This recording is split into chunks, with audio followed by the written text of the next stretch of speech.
And we're live. Sort of. Give me a minute to readjust things.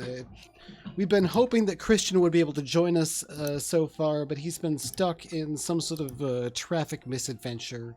No one's hurt as far as we know. Well, certainly not him at least, so no worries there, but he may or may not be able to join us, and I haven't done anything to change the cameras around because I was hoping he would just, show up and I wouldn't have to. So, yeah, give us a moment while we look weird and I move cameras and things around. How's everybody doing? Good. I am off today and tomorrow, so I'm like very confused on what day of the week it is because I think it's the weekend, but it's kind of great to be like, I don't know, I just know I don't have to work right now. I feel that. I have lost like all concept of time. Yeah, because I also haven't been working. Mm-hmm. However, I did get a job today. Yeah. Sort of. It's a temporary job, but it's a job. I'm going to have a source of income soon, which is nice. Very. Yeah. It's nice to be able to like pay for things like utilities and food and all that. Rent. Yeah. Since I'm out of my parents' house and I have to do that now. Mm-hmm. Thank God. Yeah, but I moved this week. I'm in a actually a super nice apartment with my partner now, which is awesome. I have a little studio set up in the spare bedroom. So yeah. Very nice. Are you gonna become one of those fancy people with a green screen in the background? Oh yeah, totally. I would like to. That'll be great. Yeah. I thought about doing it, but I just have images of my cat jumping on it while I'm streaming because that's the thing he would do, and just like it's slowly sinking. Mm-hmm. So yeah, but I'm enjoying this slow motion like video correction. It feels a little bit like we're in the Brady Bunch intro or something, where like all the little boxes keep coming up. But yeah, I'm trying to think what else is new. It's my birthday this weekend, which I keep forgetting. Oh, yay. But happy early birthday! Yeah. And I'm gonna celebrate it as a huge nerd does by playing games with friends. So nice. That's a very good way to celebrate your birthday. I've had a couple of birthdays that I celebrated in that exact way, and it was a ton of fun. Yeah. Oh, like we have like this picturesque. We can actually see the tree background on the image now.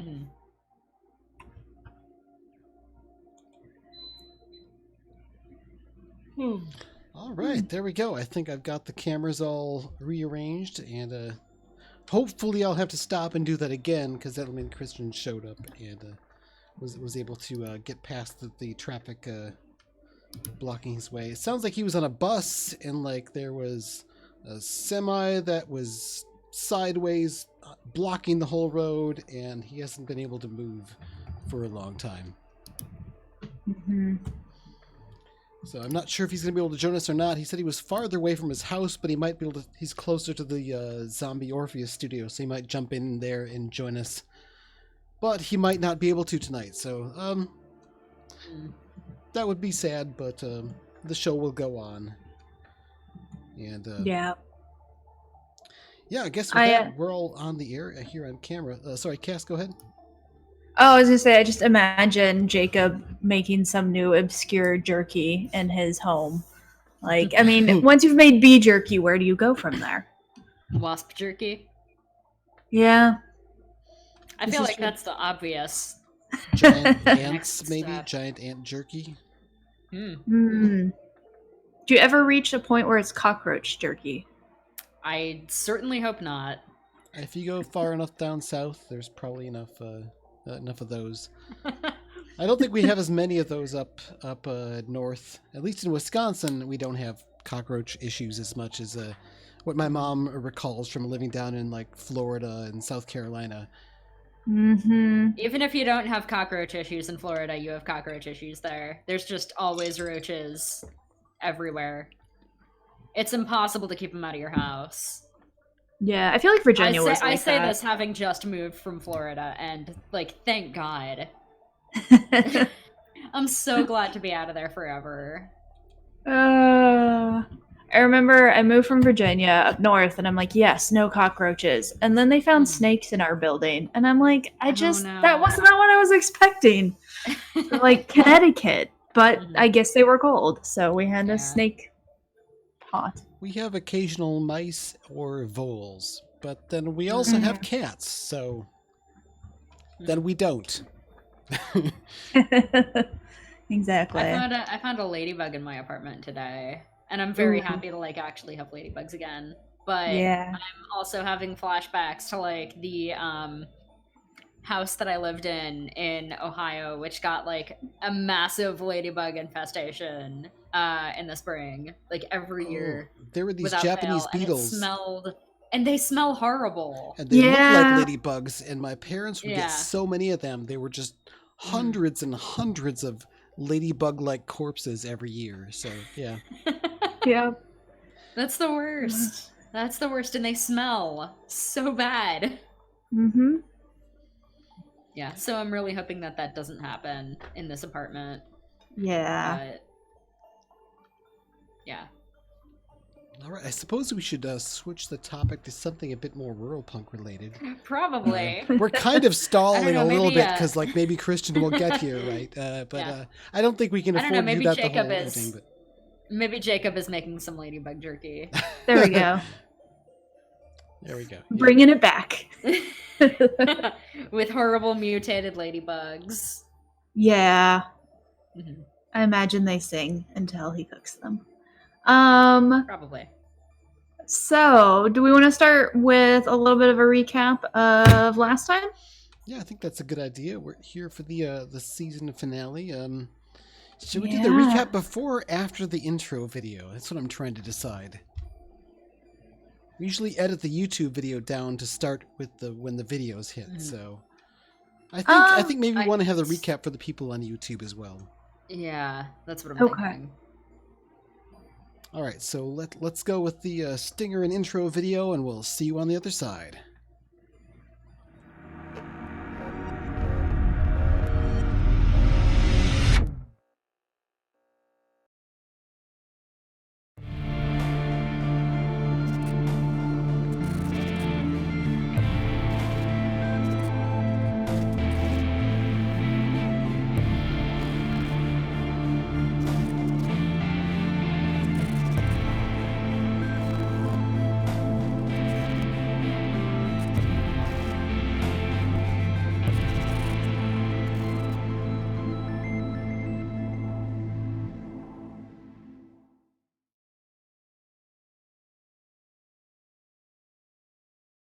I'm just putting it on over my shirt. It's fine. All right, we're back. Yeah. All right. So last time where we picked up was the three of you were trying to help out the town gossip by finding her missing friend, Captain Mithrie. Oh no, don't you start doing it too. I know. They're all in my head.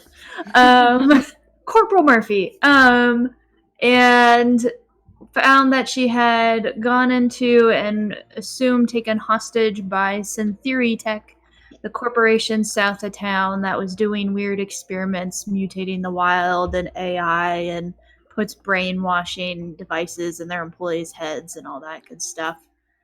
Not just their employees, as it turns out, right?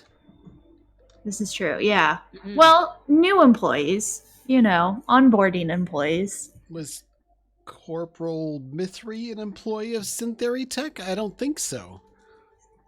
Hostile takeovers get confusing. And there were shenanigans of going into Synthery Tech, and there was it an escape club formed, or what was? Do you remember the official title? Yeah, we formed the escape club. Yeah. And we, what was the guy's name that we ended up co-opting into our rescue plans and bringing along with? I'm trying to remember. Oh, it was Jameson. Jameson. I called him JJ. That's right. Mm-hmm. Because he made me think of J. Jonah Jameson, and never mind. That's where that was coming from, at least. Might be how I can still remember that name. And so, yep, you turn the negotiator to your side by freeing him of the brainwashing, and then you free Captain Mithri and 6 other new inductees. And alarms were set off, and there was running, and there was shooting, and you managed to get out. Does that kind of hit the high points? Yeah, pretty much. I think so. Luna was parked outside, pretty stressed out from before, but I was able to contact her and get them to do some hacking for us, which never actually worked out in our favor because the dice hated Luna. Roll20 just doesn't like me. Yep. Roll20 doesn't want me to have nice things or fun. Or success. And so Luna started very stressed and remained very stressed and got conditions. And so we transitioned into downtime and sort of recovering from things. And I think where we left off, we were going to do some experience, make sure you get your experience. And then the two of you both maxed out your stress, and so you had to make a sacrifice to recover that and formed a new belief from that process. I'm just going to update. I think I had some ideas I was tossing out for what I'm stating for my new belief, but I'm amending it to just the simple idea or belief that Scout now believes that corporations are bad. Yes. All corporations. Is that the first corporation Scout had really interacted with? I imagine he probably had to some degree on more, I guess, on the edges of things here and there. Maybe doing a few jobs. I mean, you don't get through life without interacting with corporations to some degree, but it's mostly just as a consumer buying their products, right? Or seeing what they see. They're ubiquitous to some degree. Even out here, away from the sprawl. Yeah. But no, this has been the first time he's really been seen anything big or been in deep with a corporation. He hadn't really been part of the corporate culture before ever, and never wants to be ever. So,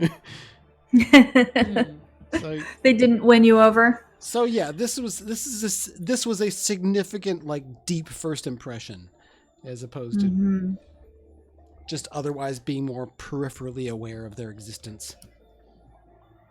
And then I guess the other big development is Karen is now will work with you and is your friend. So you managed to sort of study Karen enough and get help from Chuck, the town freeloader, and sort of figured out how to interact and talk with Karen more fluently, I guess. So now you have that AI to help you out with things. Yeah. All right. So, Mac, do you want to talk through belief a little bit, or do we want to start with XP, or what feels good for you? I think I need to talk through it a little bit. I came up with a couple of ideas. And it's kind of I'm trying to figure out I mean, it's the same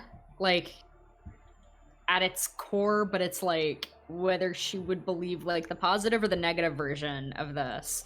I was thinking that since the whole incident dealt with Luna having pushed someone to their limit, I'm trying to decide whether she would believe that A, pushing someone to their limit is never worth it, or B,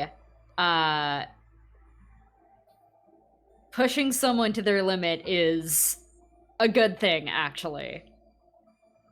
Ooh. And I'm kind of thinking that it's the latter because it produced results. Mm-hmm. Sometimes you just gotta cross the line, because Yeah. what's at stake? Mm-hmm. And it kind of makes me think like maybe the part of Luna that's attracted to Charity is kind of attracted to that, like pushing the limit a little bit. Yeah, definitely. All right. Well, we can. So yeah, I think it's that. Nice. Mm-hmm. All right. So then we'll just do XP real quick, kind of reviewing from the last session because we ran out of time. Just because I want to make sure we get you all the credit you deserve. So if we start with Scout, with your triggers, did you attempt to overcome obstacles with tenacity or speed during your last venture? I did a lot of running, and I stubbornly pursued deeper into the thing in order to get the person out of there, or just push past all these different obstacles in my path, or just keep doing the thing to get it done. I was determined. I was tenacious, and yeah, there was a lot of running around from one place to another, wanting to get moving. So I think I covered both pretty well. All right, so that'd be 2 for each of those. That's 4. Okay. Do I get to put those anywhere? Yes. So for those ones, you can put them into attribute, or you can put them into your defiance tracker. Do I have to decide before I find other experience I get, or do I get to wait? No, it might make sense to figure out the other one so you know your total. Okay. So did you attempt to embrace the weird? I kind of feel like in some ways I did the opposite, because this corporation's setup and arrangement was really weird, and it was bad weird. I'm trying to think of any case where I actually did embrace something that was weird, and other than my cool description of my gun, I can't really think of any examples. I mean, you named the gun Kevin. I mean, I think that's pretty weird. That was Jacob, though. I was about to fire a thing, and I was like, oh, I haven't given this thing a name yet, so. I mean, I couldn't remember which one of you it was. But... in the favor of weird, I did make you roll to use your gun at one point because it was kind of a weird gun. I mean, I'm pretty proud of Kevin, so I'll take a point for that, I guess. So that's 5 total. All right. Was there anything else that triggers off of that, or is that all of it? You got your belief at the end of it, so in the future we'd also review your belief and see if you embodied that. All right. So, with 5, that's just enough to fill up my entire defiance track. Ooh, new power. I'm going to do that. I'm going to take a moment to consider my power while Max sorts out experience for Luna. Alrighty. For Luna, did Luna attempt to use collaboration or technical skill? I definitely used technical skill by, hacking the little security drones. Collaboration. I mean, I tried to help the rest of the crew get out of the area, and I gave them like pointers on what to do, and I tried to help them. So yeah, I think that's collaboration.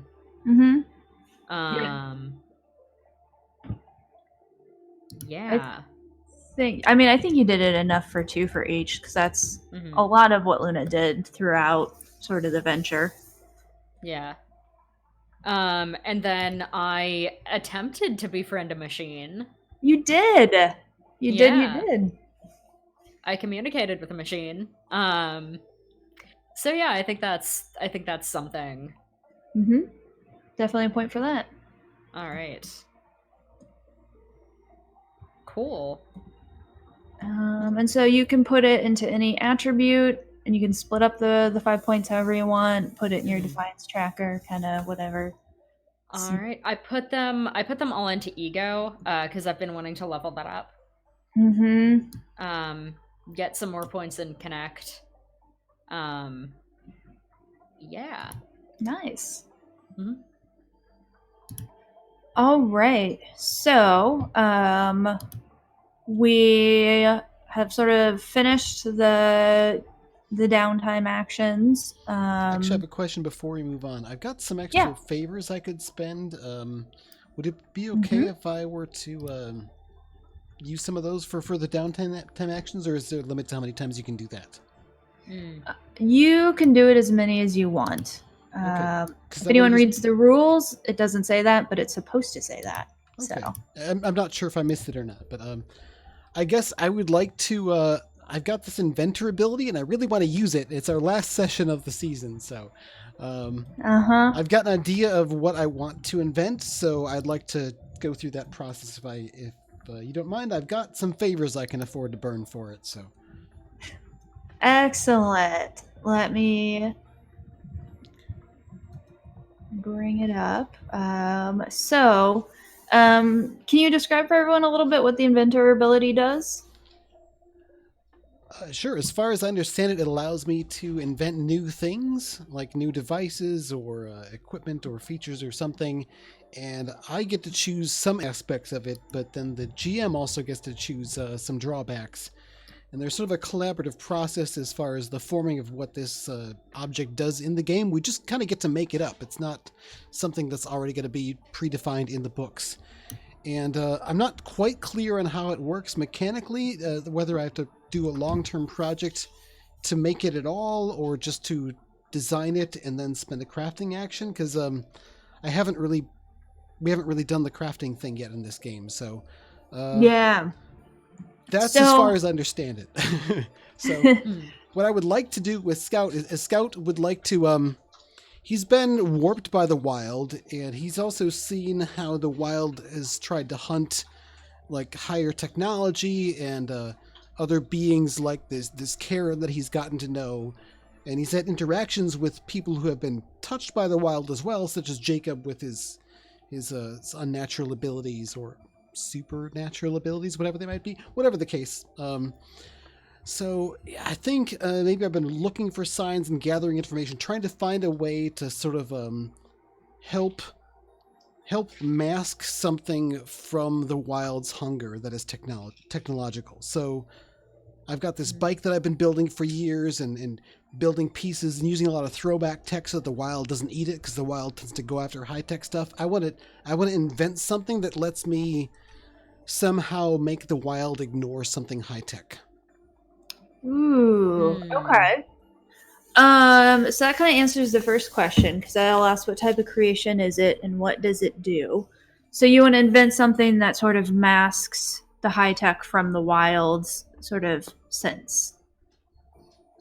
Okay. And then I answer what drawbacks does it have. I like the drawback that makes the most sense to me is it is time limited. Like you can activate it, but only for like a certain amount of time, and then you might need to recharge it. Like it kind of burns up fuel or something. That makes sense. That's pretty much what I would have probably thought of if I were thinking of it myself. So good there. So now you answer, what rare, strange, adverse, or obscure aspect of this design has kept it out of common usage? So basically, why hasn't it been invented yet? Well, here's one idea, and let me know if this is going a bit too weird or too far, but my character has been warped by the wild. He's got this stuff sort of under his skin, like almost like a root system, maybe. Maybe he's able to use something out of that from his own warped, wild-influenced body to interface with the tech. Like, he has to use something that's from the wild, like a warped or somehow scarred or otherwise wild-touched person, and use some sort of biological component in the design. Not like super high-end biotech stuff, because that's not anything Scout would figure out, but like, I don't know. What do you think? Yeah, I like that idea that it has to use a part of someone who's been corrupted by the wild, because I imagine people who that's true of don't want the corporations to know you can do that. So maybe they've kind of hid that that's a thing. And so that makes a lot of sense to me. All right. And then what I think, so the next question is how many can I craft at once and how difficult is it? I think what you're actually like mostly crafting is the fuel, because you're having to sort of tap into your wild soul and like contain it and craft it. So I think you can make basically like 3 charges at once. And then I'm gonna say it's a difficulty 3, so it's sort of right in the middle. And once you have the design, we'll sort of talk about when you craft it, what that means. So the first step is to actually spend some time making it. And so that's gonna be a project clock to basically design this technology. Okay, I'll spend some favors to do that. I guess from some of the people that might have been recently rescued, maybe getting some of their help with some work, but also, I guess, just cashing in favors maybe with Ash to get some supplies. I don't know if you have to specify who you're cashing in favors with, but I think it's 1 favor per other downtime activity. And I've got Fabricate, I think, makes the most sense for this. All right. Unless I roll the Inventor ability. Nope. Inventor is unlike your sort of special abilities. It's just like a knowledge skill you now have. Okay. So I think Fabricate makes a lot of sense.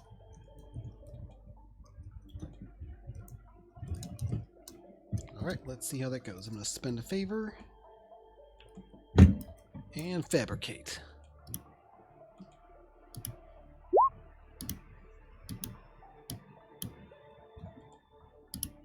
Okay, I got a 6, so that's pretty good.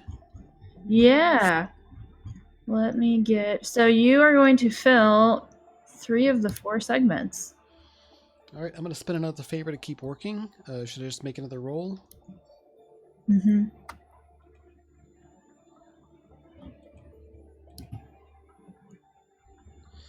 And 5.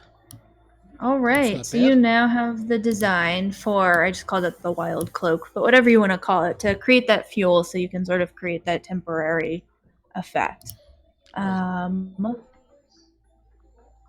Do you have more favor that you want to spend trying to craft it? Yeah, I'm still sitting on 4 favors after this, so I'm going to cash in another one to, I guess, get some extra power and data allowance or something to be able to finish this job. Kind of tapping care into the system, powering things up, and it's working! Maybe. Let's see how the roll goes, I guess. Do I roll for that, or do I just get it? Yep, it will take 1 second. I'm on a different computer, so I realized I have to get those rules real quick. So yeah, I guess, where do you work on this? Like when you're sort of creating this forbidden, slightly unstable technology, where does Scout go to do that?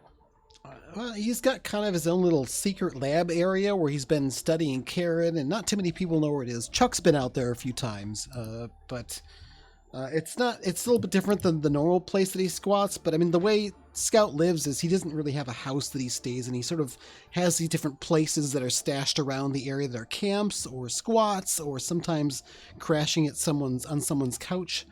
So this is essentially this overgrown old shed that had some sort of like underground, like concrete basement that like maybe somebody designed it for a bomb shelter or some other project. Scout doesn't really know. He cleaned some junk out of there, and that's where he does some work on stuff. He's got a generator hookup and a few different things. Not necessarily a what's the word for the matrix in this? Feed? The feed, yes. So he doesn't really have a feed hookup directly there, but he does have a relay he can fire on sometimes for short bursts if he needs to. So essentially, yeah, this is a little like sort of, I guess, like rustic, mostly reclaimed by nature what was once part of someone's old farm shed bomb shelter thing that he's found. That it's far enough away from the town that almost no one likes to go out there, and that's kind of Scout lives on the fringes like that. So, Alrighty. he wanted to keep Karen safe from the town, but also keep the town safe from the Wild's retribution against Karen. So, I think that's where he was working on it, and he tried to keep that secret as well. So that. I like it. So what you need to do is basically just roll above a 3 on your crafting in order to get the charges. Is that another fabricate roll? Yes. All right, I rolled a 4. Alrighty, so you have 3 charges that you can use for this cloaking.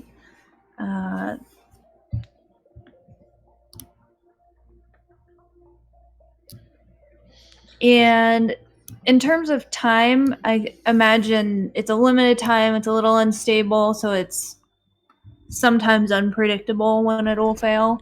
Yeah, somewhere between 1 to 37 minutes. Yeah. All right. So you are now armed up with your new technology, and I believe Luna, you recovered from all your conditions and stress. So you're probably in better state. That is correct. I'm feeling much better. So, are the two of you ready to help out your town again? Just about. I know I told you all to take a quick trip to the bathroom if need be right before we got started, but yeah, my body's timing was a little off on that, so I'll be right back. Oh no. So feel free to chat for just a moment. Mm-hmm.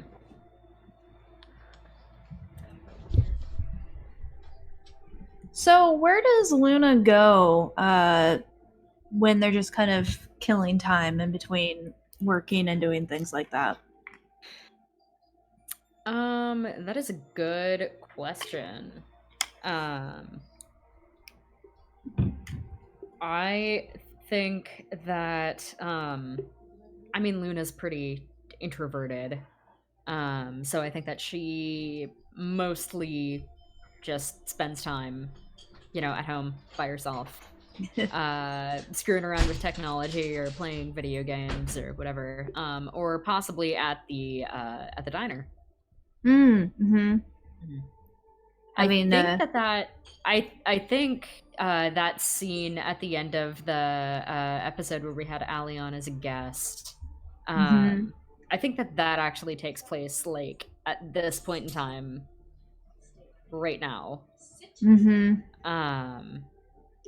that, I don't know, that just kind of feels right.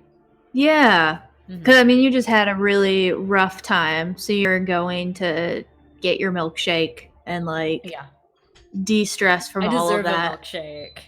Yeah, after everything I've been through. So we see that flash of you, and you see Charity come in looking run down, and the two of you kind of sharing the milkshake. All right. Yeah. Now, did we establish? Are you a chocolate milkshake person, or what is Luna's favorite? Oh, chocolate milkshake, definitely. Yeah. All right. So we, just like we did in that episode, fade out on you and Charity sitting there with your milkshakes together. And then we kind of cut to, I imagine, like the next day or a couple days later. And what we have is there are a couple people you can help in town. Okay. So I'll just... you can help either the people you already have, so, go to Bales and see sort of what's next now that Captain Mithrie is back safe and sound. There's trying to redeem things with Ash, or if there's someone else in town, you can see the people you have some bonds or grudges with that you might want to help out. Yeah. I'm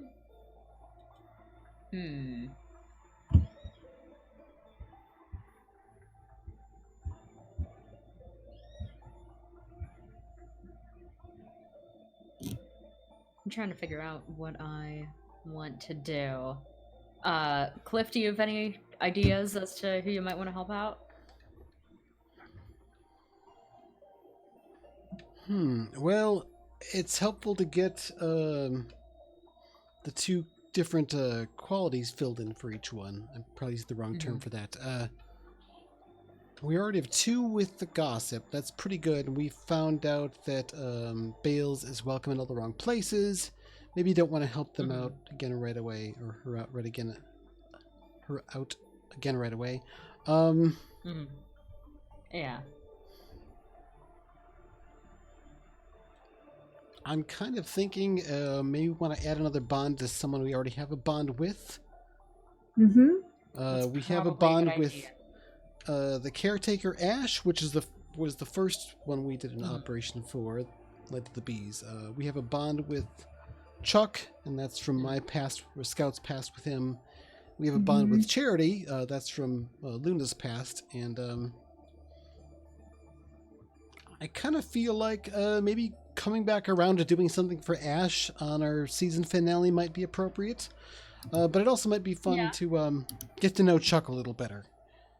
I'd suggest Charity, but I kind of feel like we want to have Allie for that. Yeah, I don't want to do anything with Charity without Allie being here. Without actually having Charity on the show. Yeah, I think oh, I don't know. It's kind of a hard one. I don't know. I feel like Ash or Chuck could potentially, create a really interesting situation for us tonight. I guess my vote's for bringing it back around to Ash then. Yeah. Okay. Though, since Jacob's not here, it would make sense for Chuck to come around because he's got a grudge because of his relationship with Jacob, though he gets along really well with Scout. Yeah. I guess let's see if anyone in the chat has. We've got a few people watching and listening in. The chat's been a little quiet, but let's give them a moment to sound in and see if the chat has any opinions on whether we should help out Ash, the caretaker, who we did the first operation for and found Karen, actually. Or Chuck, who we haven't actually seen so much on camera, but has a past with Scout. He's the town freeloader who actually saved me from dying in a flash flood, but most of the town just thinks he's a big loser. Yeah. Talk to us, chat. What do you think?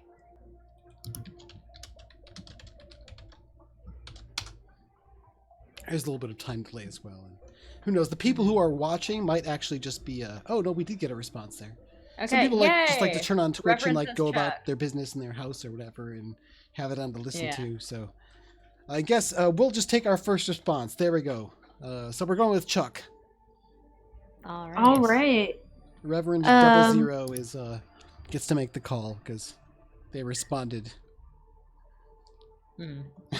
So, and I think, like you said, it makes sense that so Chuck and Jacob have a tense history, and as we established, Jacob is off somewhere, probably making ladybug jerky, as you do.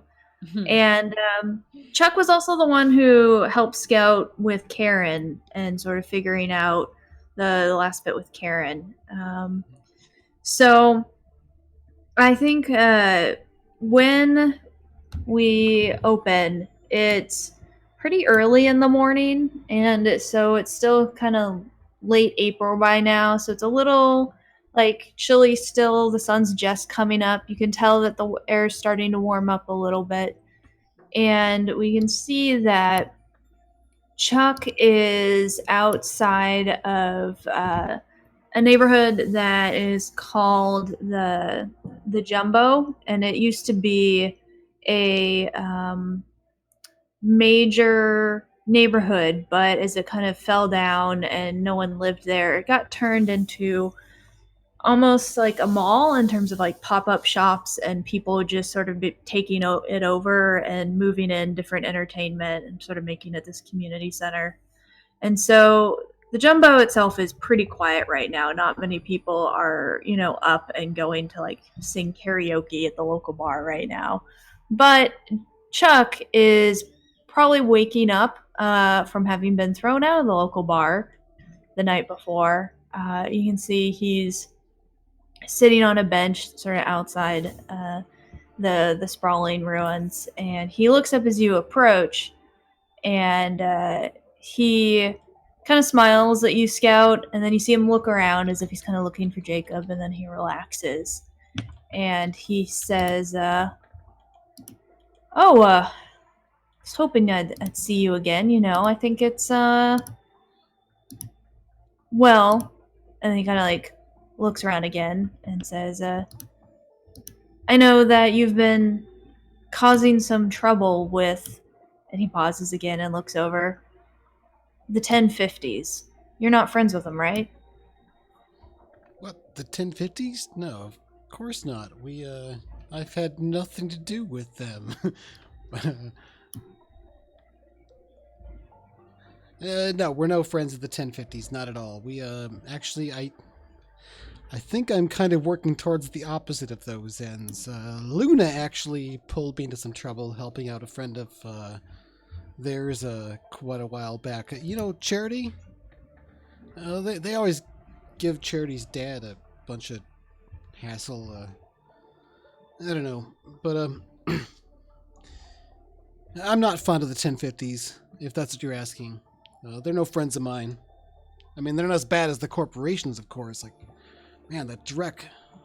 Never mind. You heard me go on and on about that. I'm sure you're sick of it by now. He sort of nodded, and he's like, yeah, the corporations, the brainwashing. Right, like you said. And then he kind of like winks at you, Luna, as if he's kind of humoring Scout. And he says, so 1050s are being assholes again. Isn't that what they do best? Yeah, make a lot of money doing it too. I heard, well, Bruce hasn't been seen around, and when I went by his gal's place, she seemed really nervous, and she was asking me the best place to pawn things. And, they've had enough trouble, getting kicked out of the warehouse last week, and Bruce is a good guy, he gives me somewhere to sleep when I need it, and I'm worried if he's missing and his girl's trying to get money together, and the 1050s have been getting a little more active in the neighborhood. I think I'm pretty sure they've got him, and there's no way his family can afford the money. What makes you think it's the 1050s? I mean, people have gone missing. There have been other reasons too, other causes. What? I mean, other things. It's always the 1050s. Not with General Mithri or whatever. We pulled her out of that corporate brainwashing den. Whoa! I didn't think you were actually. Do you really think it's a good idea to talk about that out loud, like in public? I mean, I thought I'd probably blathered on about it for hours while Chuck was hanging out last weekend. It's a little late for that now. I mean, yeah, but we might just want to be careful about who hears us. Why?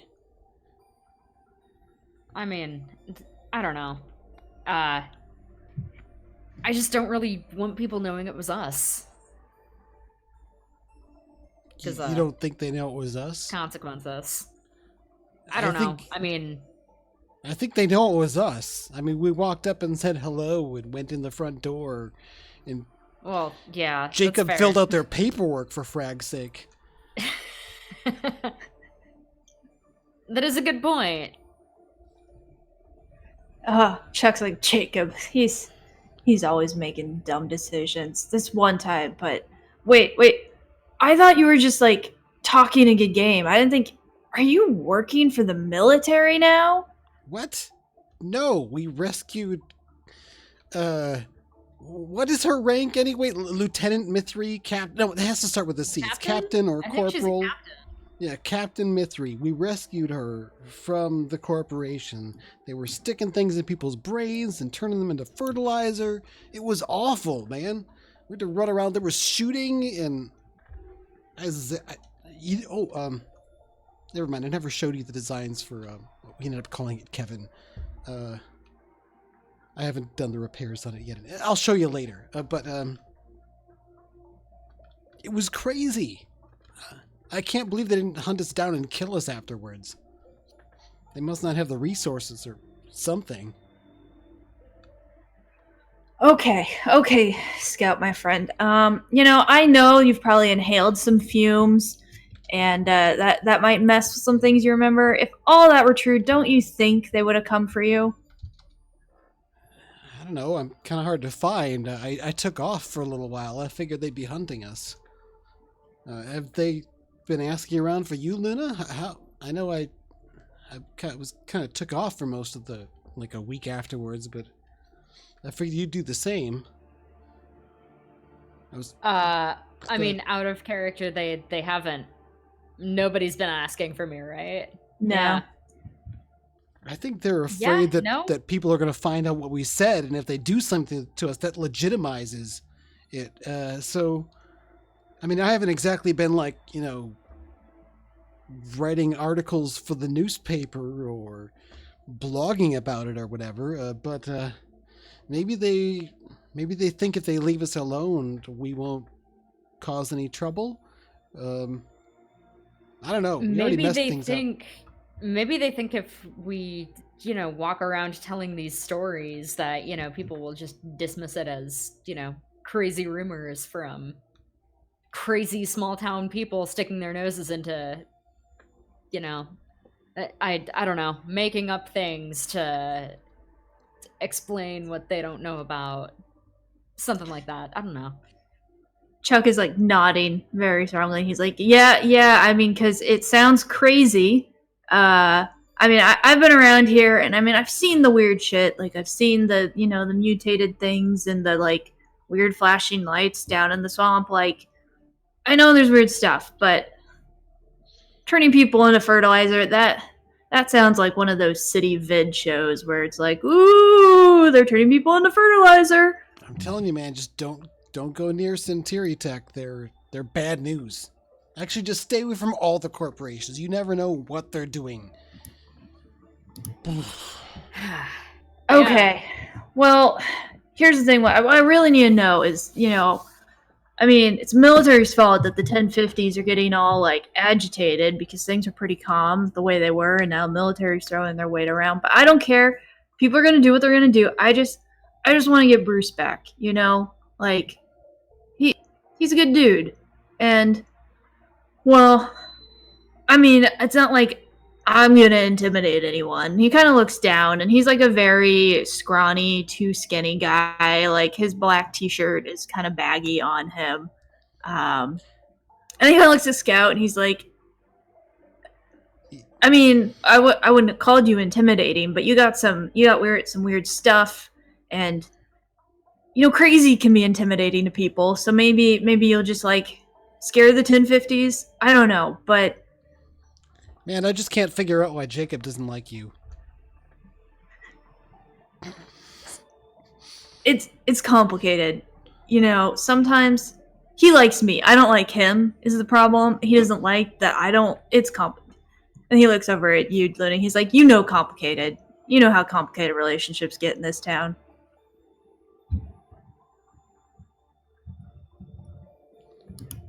I will say that while we have a moment here, sorry, Mac, were you just about to respond? No. Okay, you seemed like you were just being quiet in response to his chatter. So, we did have the stream boss defeated, and we decided instead of the stream boss being some sort of a game dice benefit to the GM or the players, the person who becomes the stream boss gets to decide which one of the players or GM is going to reveal something interesting about their character or about the world, if it happens to be the GM in this case. So, Palmer says that he can't listen, so I guess he can't decide. Oh no. All right, we'll carry on. Thanks for your support. Next person who defeats the stream boss So nobody gets can an pick two interesting things. fact. Okay, we're gonna play it forward to the next person. There's only 200 hit points left, so like a sub or throw some cheers or bits our way or something. It'll put us over the top, and yeah, someone else. Then it was a gift sub that put him over the top, so it'll be a gifted plot reveal or whatever. So. Whoever becomes the stream boss next gets to pick two. So carry on. Sorry. All right. So yeah, he's made the like relationships in town are complicated. Looking over at Luna, and says, "But Jacob's not here, which is good because he makes a mess of everything. And that's why I don't like him and he likes me naturally.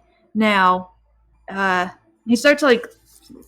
Feeling around in like his jeans pockets. He says, he turns them sort of like out so you can see they're like literally empty. He's like, no, I don't have any like money to give you or anything, but I can help you out. You know, I helped you out with your weird experiments recently. So, you think maybe you can convince the 1050s into giving Bruce back, or I don't know, you could rob a bank. They like money. Maybe you just like rob a bank and you bring them all the money. I don't like any of your plans. Okay, but I mean, if Luna's up for it, I can't do this by myself, Luna, but if you wouldn't mind helping me out, I mean,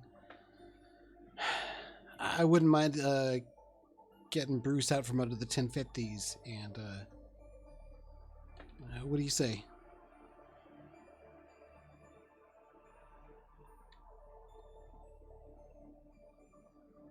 Did Mac freeze? They look frozen. Hello? I thought they were just really deep in thought for a bit there, but... Right. I see their video spinning.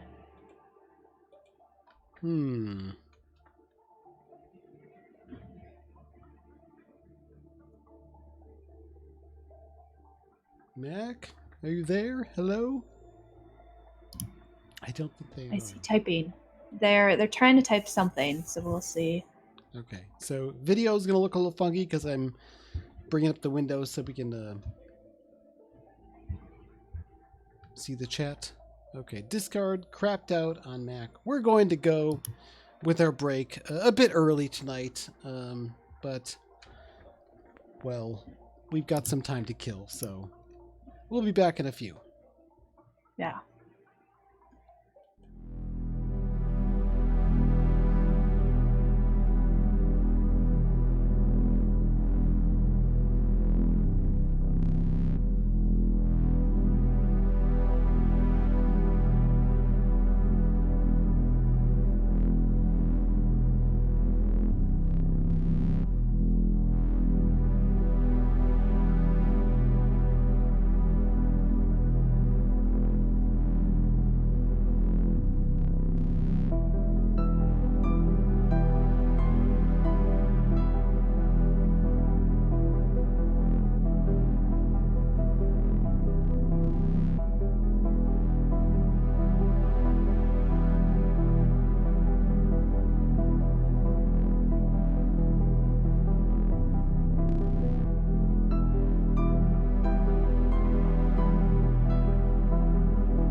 And we're back, I think. Now we're back. Yay. There we go. Yay! Yay! All right. So, yeah, we had some technical difficulties there. Took our break a little bit early, but that's all right. We have Mac back and no longer frozen. I guess Scout had turned to Luna in response to Chuck asking us for help and suggesting all sorts of horrible potential courses of action that are likely to get us killed as a way we could do it, like intimidating them or robbing a bank or something. But I said I hate both of them. I hate all of your ideas of how we go about doing it, but I don't want to leave Bruce in the hands of the 1050s. And I know, Luna, I helped you help your friend out with the 1050s once before. Do you think this is something you might be up for helping me out with this time? I mean, I guess we're technically helping out Chuck, but I mean, Bruce and his family. I don't know them very well, but I don't. People piss me off. Just let people be. I know. I understand that. I don't know. I mean, this seems like it's probably. I can't do this on my own. There's a little sound from my pocket. I mean, me and Karen can't do this on our own. Sorry, did you get Karen, like, working? Like... I mean, Karen's always been kind of working. It's been more a matter of, figuring out the, well, things. I take out the comm unit and hold it up. It's got the Karen unit attached with a few other cables and gizmos. A little bit bulkier. Yeah, Karen can talk to us now. Oh. Well, all right. In a way that we can understand. I mean, it's not like they were oblivious before, but say hi to Luna, Karen. Luna, you see like 4 different versions of hello pop up in like all different languages with exclamation points. Aw. Well, hi, Karen.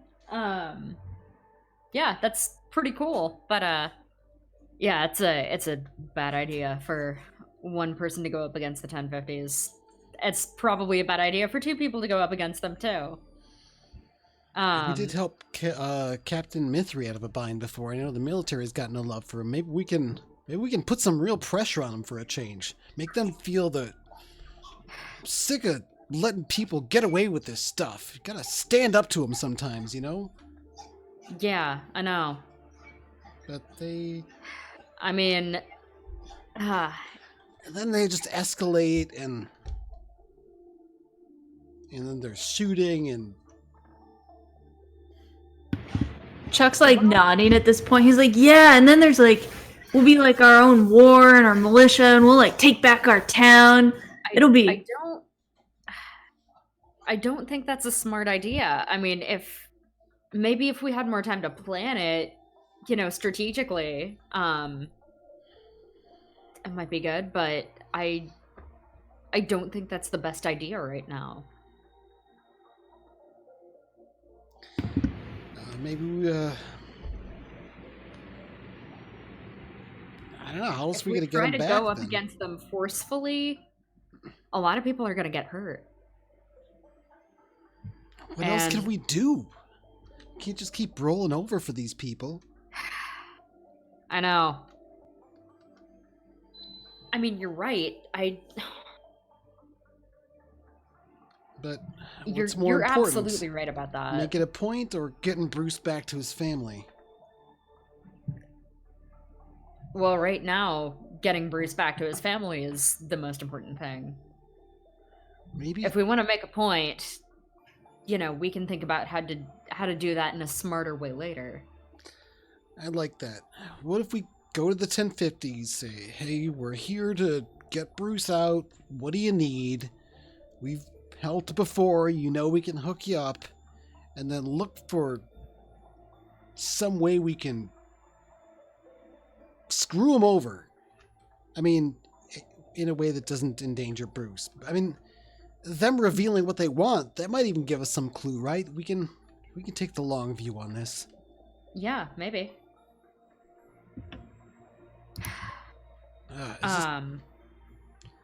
This is my town now, you know. I didn't grow up here. I grew up somewhere else, and I don't want to go into what happened back there, but I mean, I've told you a little bit, but only a little bit.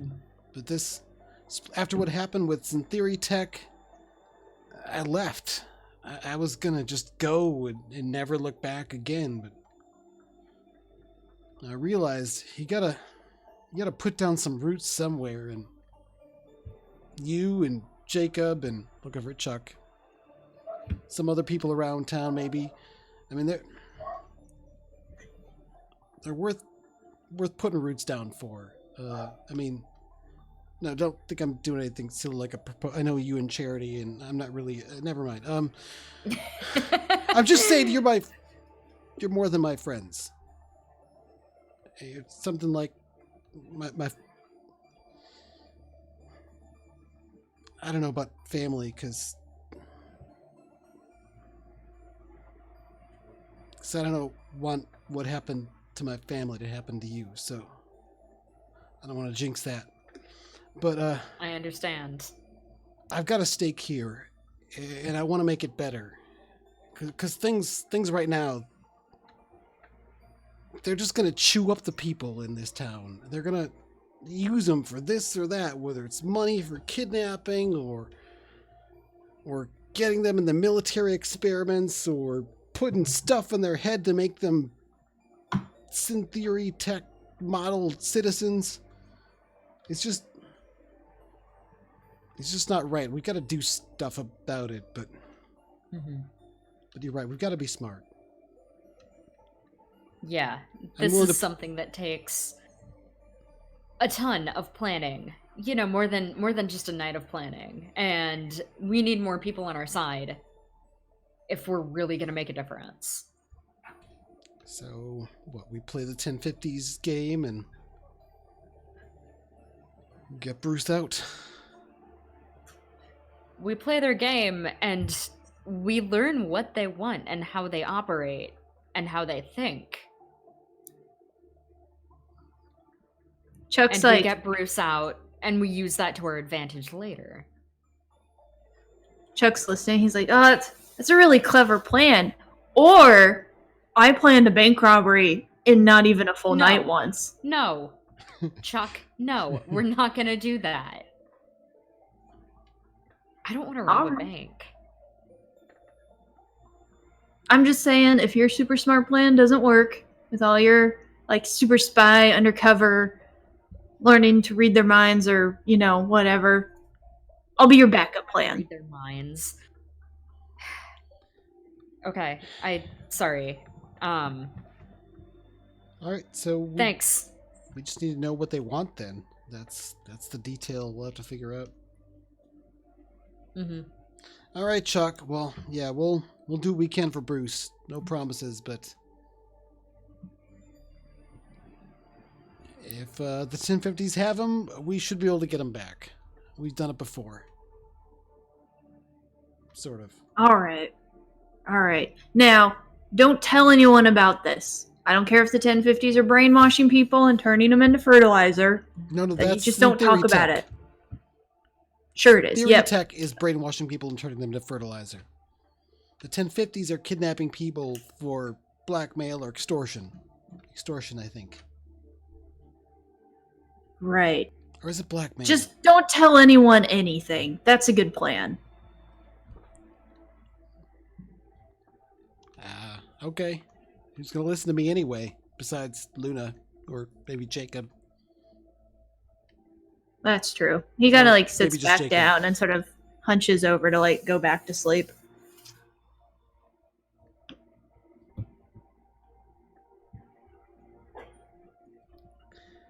All right, Luna. I guess let's go make some more trouble. I guess. Let's go. Are you doing all right? We haven't really talked much since that night. I kind of took off. Yeah. don't know. I've been really stressed out. I've been having a rough time, honestly. But I don't know. I think I'm better now. I think I just needed some time to decompress and think about it for a while. Well, I'm glad you're here. Thanks. I'm glad you came back. Yeah, me too. I don't know what I was thinking. What they were doing in there, that freaked me out. Mm-hmm. Yeah, it sounds like it would have been pretty bad. But the wild, that's not my home either. Mm-hmm. I mean, it tolerates me, I think, but it's also kind of freaky, too, in its own way. Yeah. So, what do you think the 1050s want? Well, what do they ever want? You know, they want money, they want... Okay, what do they want that we can get? That they can't obtain legally? I don't know. They're probably gonna ask us to do something to the military people. The red ropes. I bet. Ugh. You're probably right.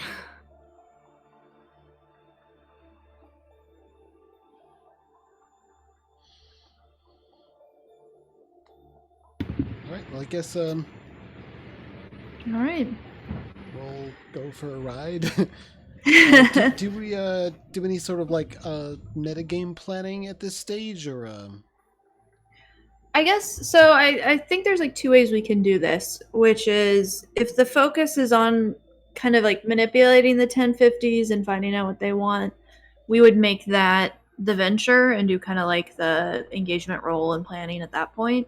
Or if it's more you're going to go find out what job they want and agree to do it, then we would make that job more the venture. So I guess it's kind of how resigned are you to just helping out the 1050s versus wanting to sort of get in there and maybe manipulate them before you commit to helping them out.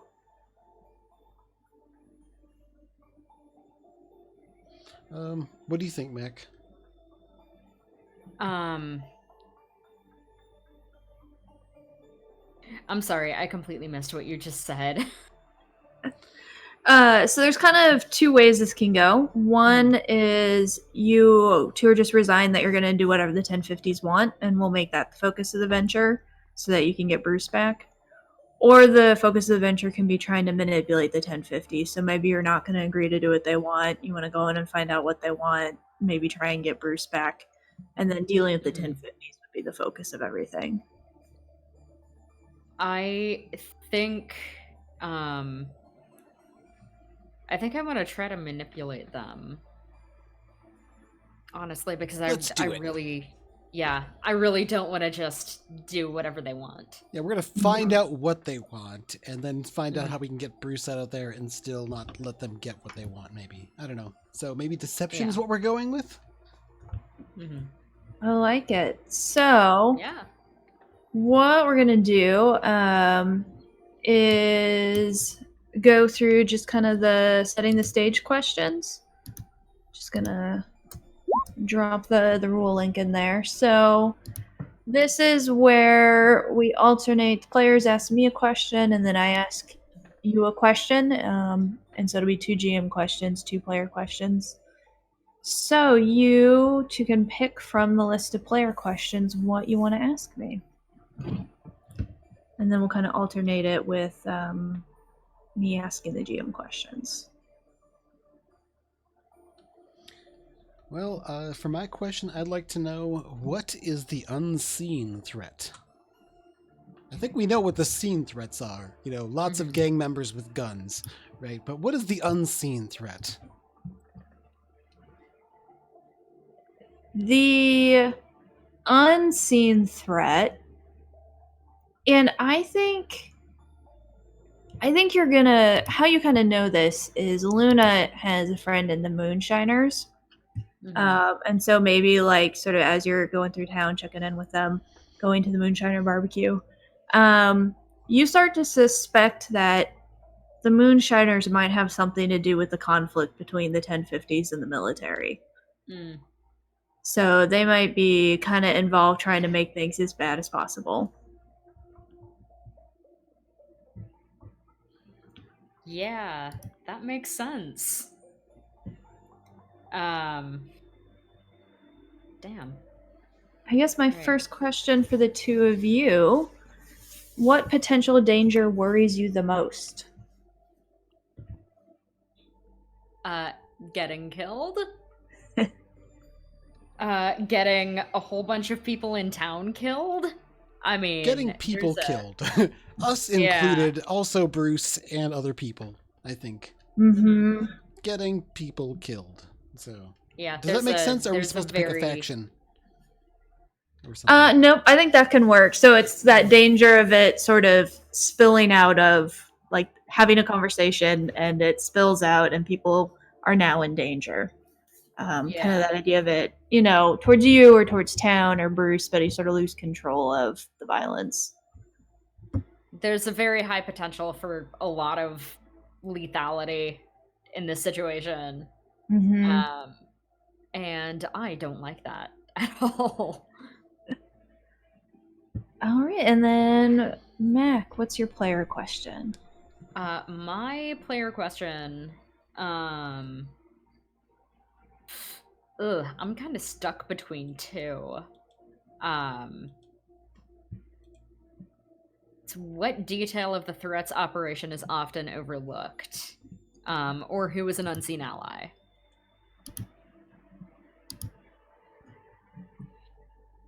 Because I think those are both really good questions to ask in this situation. I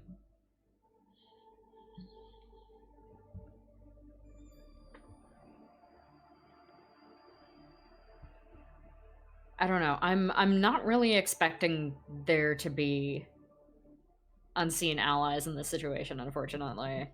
So I'm gonna go with sorry? I was gonna say we kind of already know of some potential allies in this. Yeah. So that's true.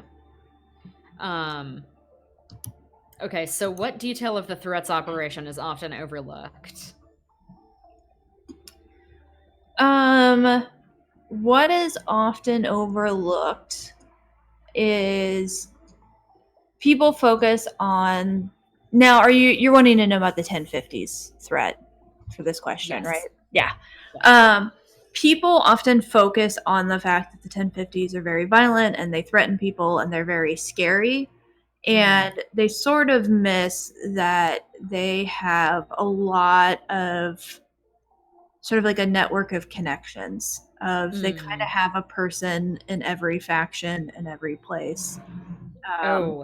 So they're very pervasive, and often I think what you'd probably know, and you probably know this from Charity and like intuiting it, is the ransom often isn't about the money. It's about getting people to work for them that have no choice. And they've sort of spread that throughout your town. So you know that it's going to be hard to just trust really anyone other than the obvious people in conflict with them. Yeah. All right.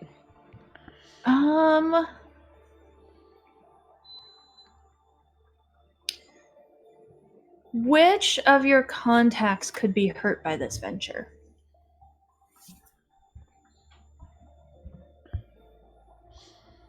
Well, I think Chuck seems like the obvious one because he sort of got us involved in this. It could backfire on him, and he doesn't really have anybody to watch out for him, so he seems the obvious choice, but maybe too obvious.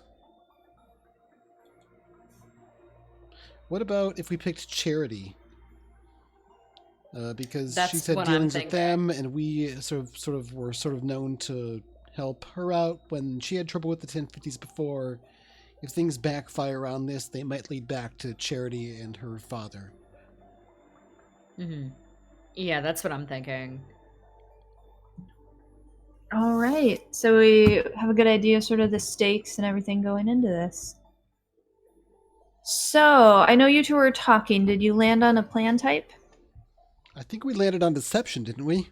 Mm-hmm. To Yeah. manipulate or trick or lure them into somehow getting Bruce out of there and maybe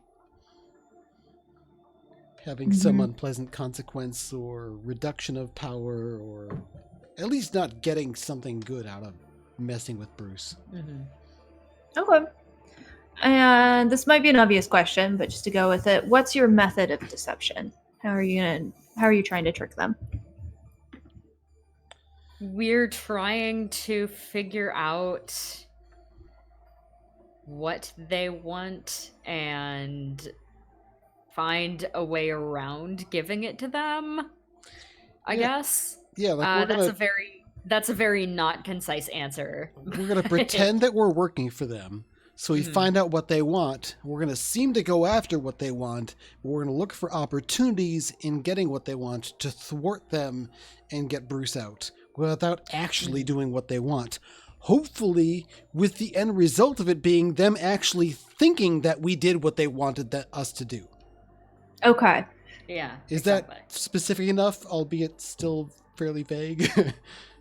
Yeah. So your deception is you're pretending that you're going to come work for them, kind of like Charity did. But really, you're going to just use that to find out what they want and then somehow leverage that to get Bruce out without giving them what they want. Mm-hmm. All right. Yeah. So now, if you just want to choose your loadout, how much you're going to be carrying.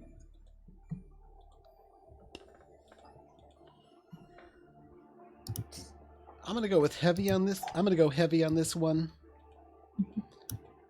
Yeah. Because if I'm working for the 1050s, I think I can, that can be an excuse to some degree. Mm-hmm. So I'll have like all sorts of gear on, probably some body armor, some extra gizmos and things, and battery packs and things that might be weapons or might just be culinary devices. Who knows? Well, Scout might know.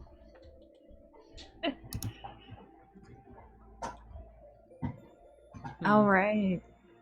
And then, sorry, Mac, did you say what Luna's carrying or how much load? I'm going to take a heavy load too. Okay. Because I am very worried. So now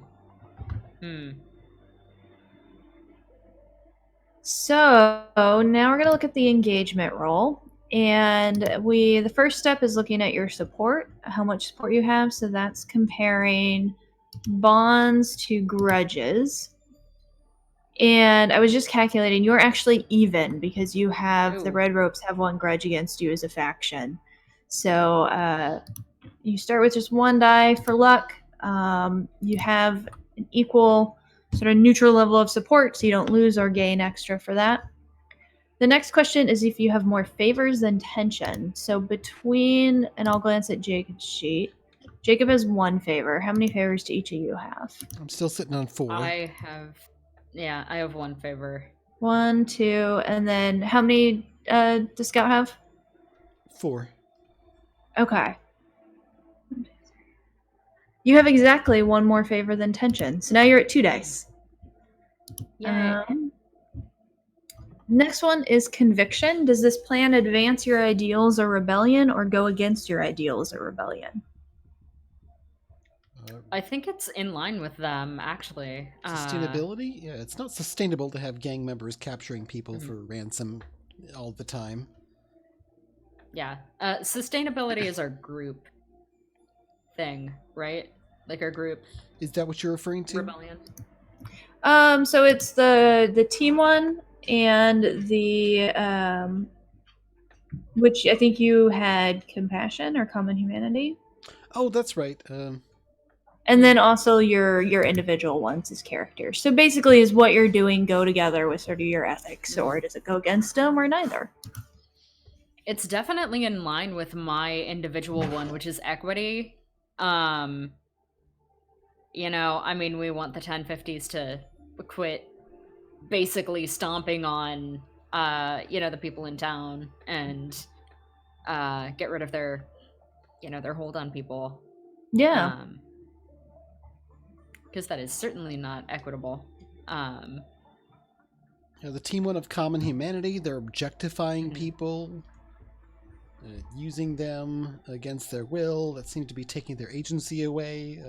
I think it fits our team group, our group goal, or group rebellion as well. And I think I made the case for how it fits sustainability. So I think we're well in line with our values here. Alrighty, so we're up to 3 now. In terms of power, is your plan especially forceful or exploit a weakness, or does it target an opponent's strength, directly challenging them, or neither? Our plan is to find a weakness to exploit. Kind of. In some ways, we're kind of using their known methods as a weakness, but they also are in a position of power. I mean, they're holding all the cards, right? So I feel like we're kind of in the middle on this. So either neither, or maybe it goes in their favor. So let's go with whatever answer gives us more dice. Okay, so neither. You're craftily using their strategies against them, but also they have Bruce and lots of guns. Yeah. All right. So for this, to sort of see when we open up on the opening shot, who would like to roll 3d6? I would not. I was going to say, I think Max should roll, because... Oh, okay. I mean, it's got to turn around some point, right? Hopefully. If you really don't want to, I will, but... Nope, I just did it. Oh, and that's not awful.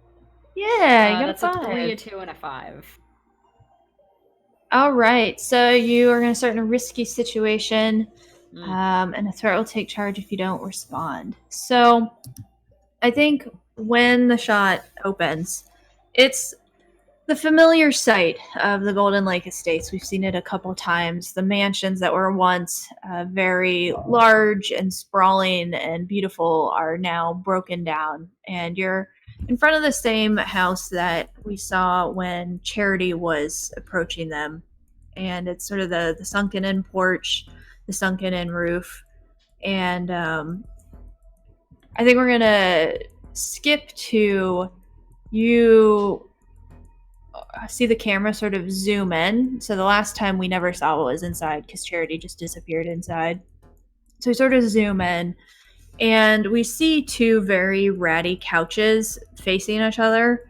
And they're really long though. Like if you think of like those supersized, like seat 6 people, but very patchy, kind of lumpy.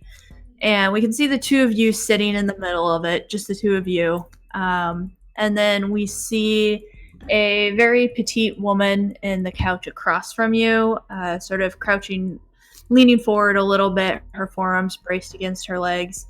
And on either side of her are 2 much larger men who, one is very like nonchalantly cleaning his rifle. The other one has his sort of just resting on a shotgun resting on his knees. And she's sort of looking very intently at you, Scout, the woman, the very petite woman, and she says, "I've seen you." She sort of looks over the person next to her. "Where did we see him?" "Oh, I know. You're the one that's on all the internal messages with Synthery Tech. Seems like you've made some people really unhappy. Looks just like him, doesn't it?" And she sort of looks at you, Scout, studying you. "Seems like you've gotten yourself in some trouble."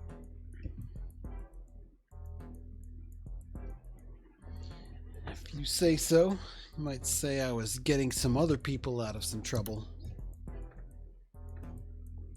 That's right. Synthery Tech's got a beef with me. The feeling's mutual. You friends of theirs? I didn't realize you had it in big with the corpse. She laughs and sort of leans back. "Oh no, I have enough friends here. Well, it's good to keep an ear to the ground, know what your neighbors are doing. But I think we just lost Mac. Maybe Mac is back. There we go. Yay. All right, I'm back. Okay.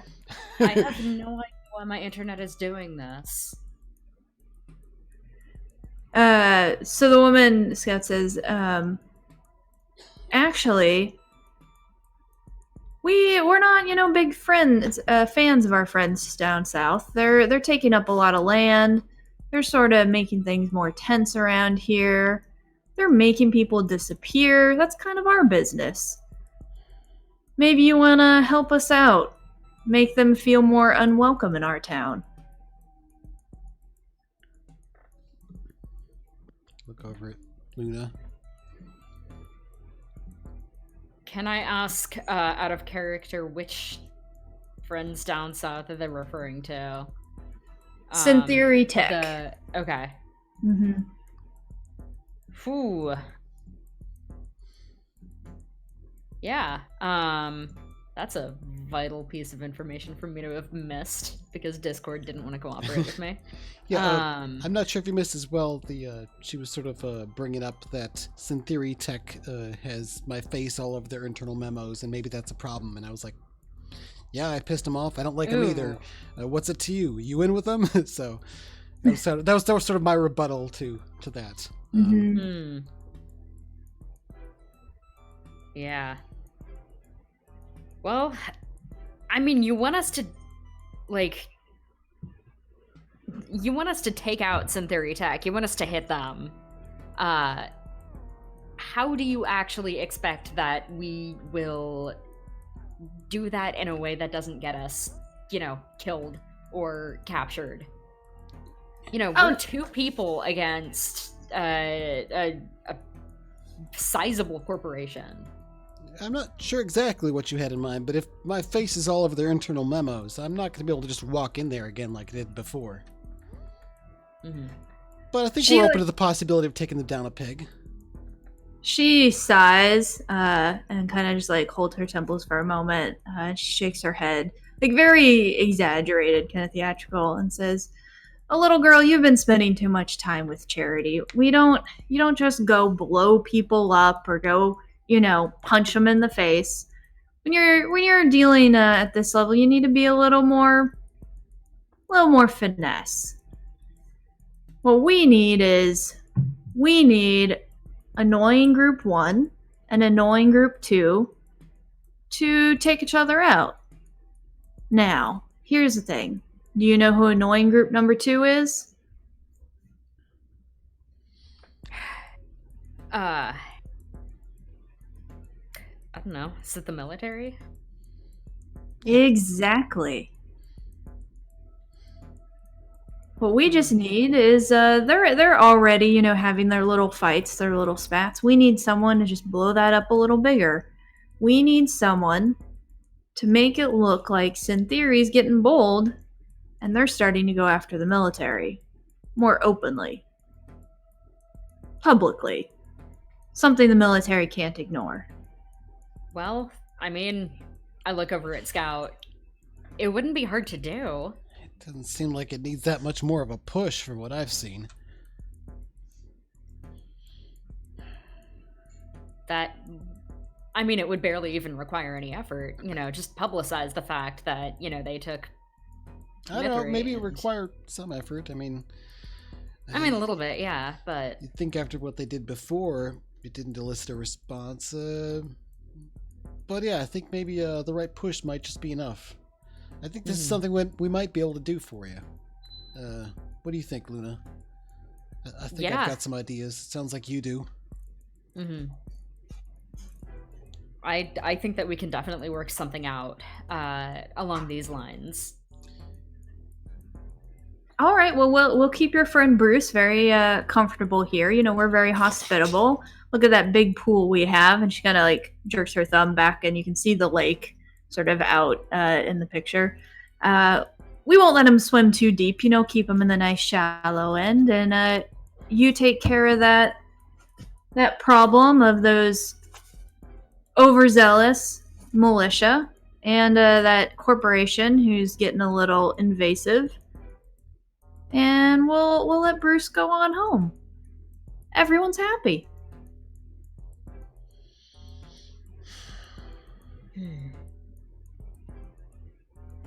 Well, what do you think, Scout? I think I'm sick of people kidnapping people, disappearing and all that stuff, but I think I'm willing to do what it takes to make it stop, one way or another. Me too. Now, question. In this moment, Scout, do you really want to help them, or are you going with the plan of lying to them?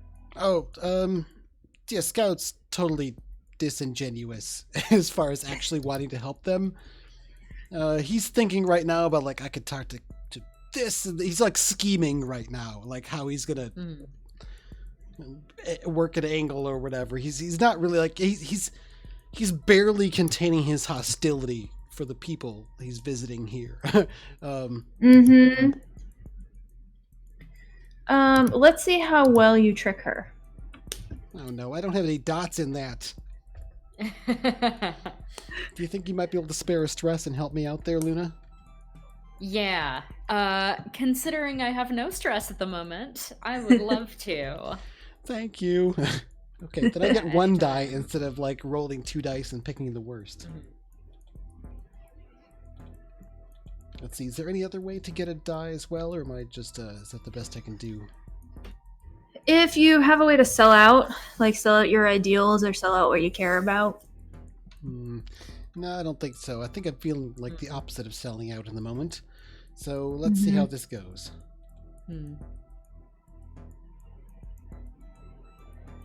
Just let's find a button here.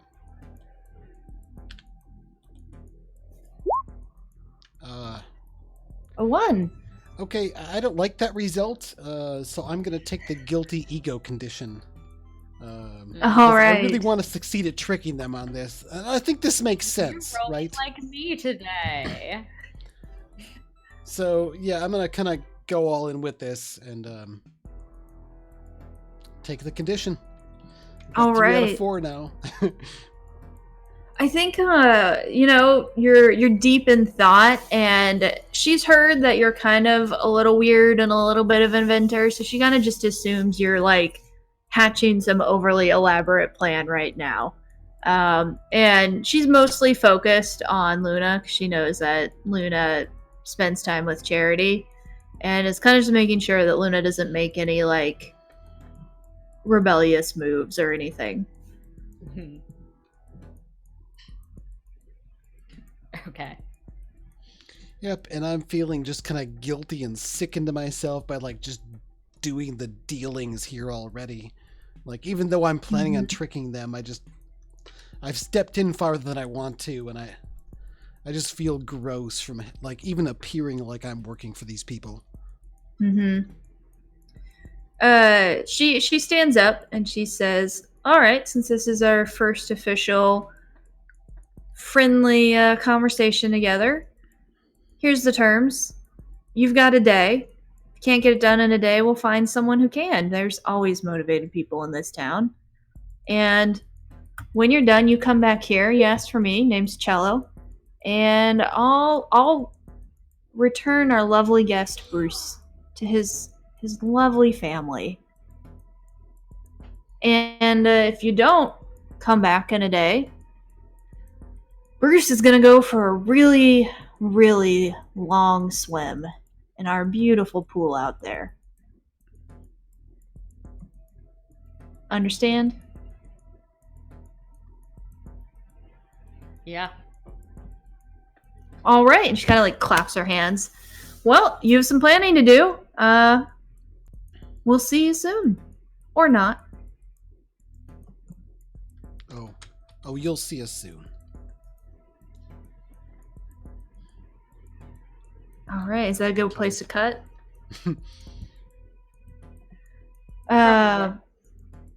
So I imagine next we're kind of, I assume, Scout, you came out on your motorcycle. Is that fair?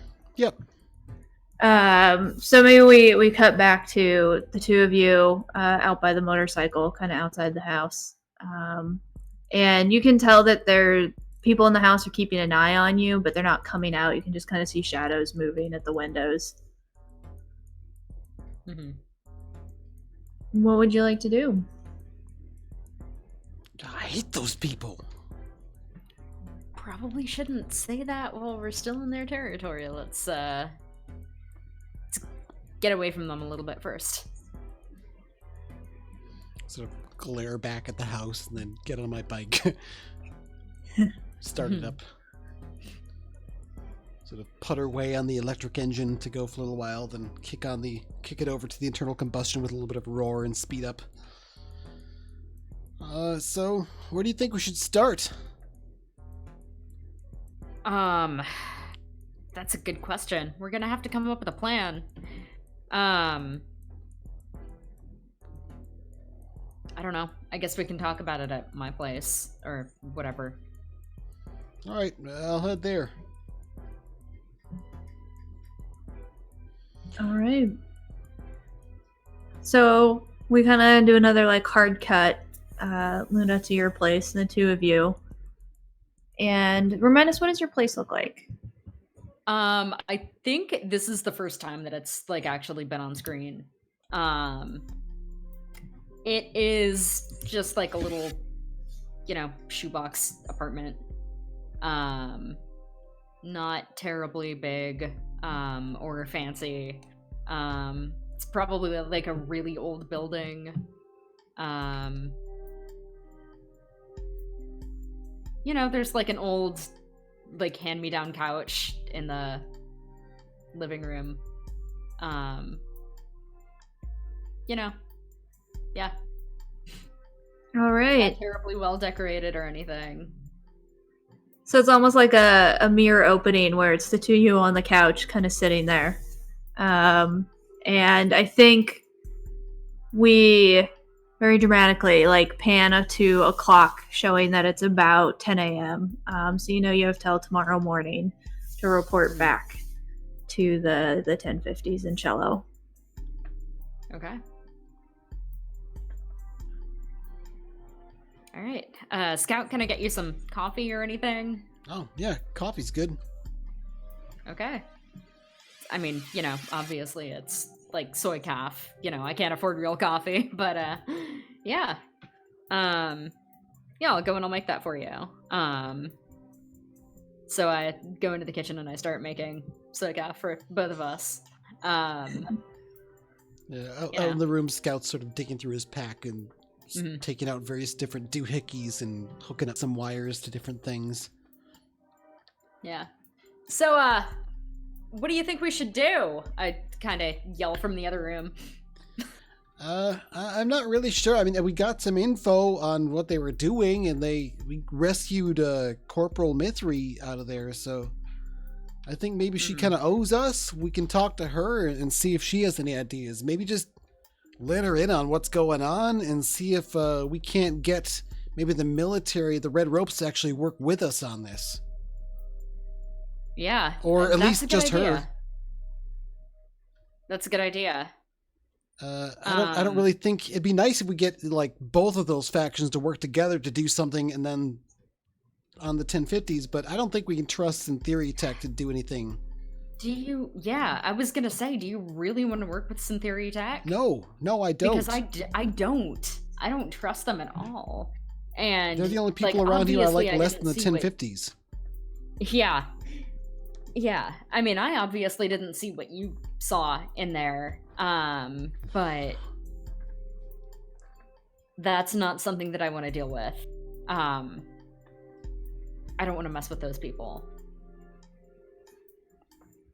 And I don't want them to do any more damage to our town, but they're not... I don't think that they're people we can work with. I agree, but the Red Ropes, maybe. I mean, we've had our differences before. I mean, they're violent, they have guns and stuff, sometimes they shoot people, and they do weird experiments with the wild, but... I think they at least care about people, on principle. Maybe. Some of them probably do at least. The 1050s, though, I mean, people are ways to make money and influence. In Theory Tech, people are cogs to be turned into part of the machine. I mean, I don't know. I'm not comfortable with any of it, but I think the red ropes or maybe Mithri is our best angle on this, and I think you're right. she seems all right. I mean, I don't much care for military people so much with their willingness to commit violence because somebody told them to. Yeah. Or maybe getting to commit violence because someone important gives them license to, right? But never mind. We're not going to solve that problem today. We can solve the problem for Bruce and maybe take the 1050s down a peg. Yeah. Yeah, I think the military is definitely probably our best ally in this situation. I think as you come walking out with the coffees, you see like on the coffee table, Scout's got the communicator with the carrot attachment and a few other doohickeys, like some little speakers and a microphone system sort of wired up to it. Mm-hmm. All right, Karen, you should have a voice now, I think. This should be safe enough. Can you access the speakers and microphone system? Affirmative. Oh, good. I wasn't sure if that would work. This is like totally cool. Yeah, so what do you think, Karen? I think you've been picking up on all this. I mean, you were kind of brought in something related to Syntheory Tech, but, didn't end up getting all the way there. And do you have any input on this? Anything we can use? Question, are you asking me who you should talk to, or are you asking me who's bad, or what is it you want to know? I don't know. We haven't had much time to get to know each other yet. Do you know anything that we might be able to use? Any hidden information from Syntheory Tech in your databases, or any useful bits of something you picked up from here or there? I don't really know what you're capable of yet. Oh, I'm not... Syntheory Tech. And there's a pause, and then she says, oh no, I don't belong to them. My serial number was not bought by them. It was bought by... Pause. Someone called London Price? Shipping Assembly? London? Does that cover really? Does that ring a bell to any of us? Is that one of the contacts on the Yeah, town list? I know London. London is the town boss. Are you saying that we should give you to London? No. I'm just saying he's the one who put in the purchase order. But I can go anywhere. I'm very useful. What did London want with you? Let me look at the purchase order. It was a while ago. It says something about... Oh, we lost Mac again. Oh no. I guess we'll pause for a moment. Alright,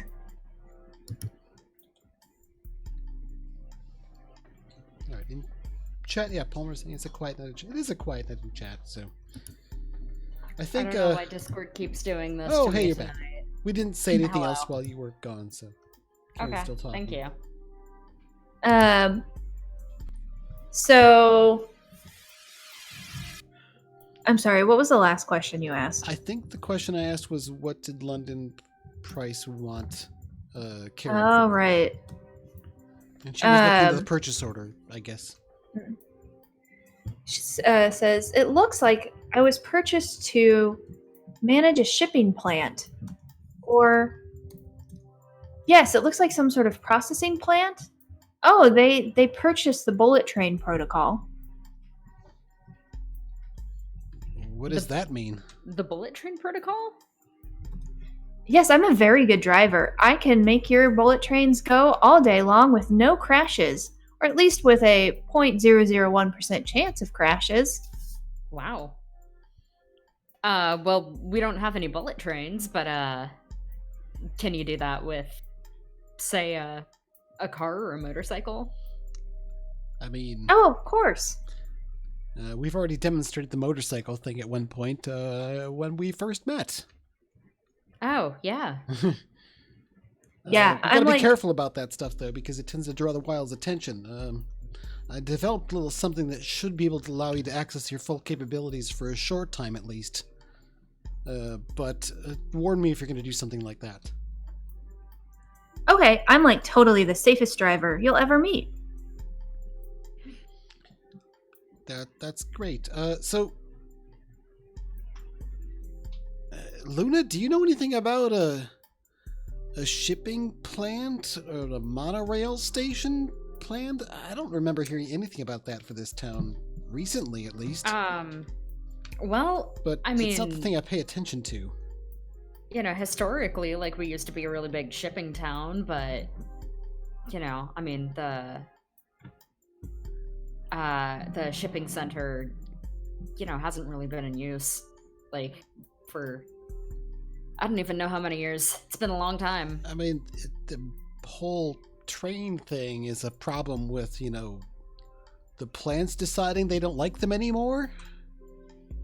I think like a steam train would be your best bet currently. But I mean, not like anyone's going low tech to get around the wild problem. Yeah. Well, besides me, maybe. I don't know, though. That's a good question. Maybe we should. I don't know if I want to talk to him though, because Yeah, I don't that really just... want to turn Karen over to anybody. I feel like bringing up something like this is just going to cause more problems than it solves. Honestly.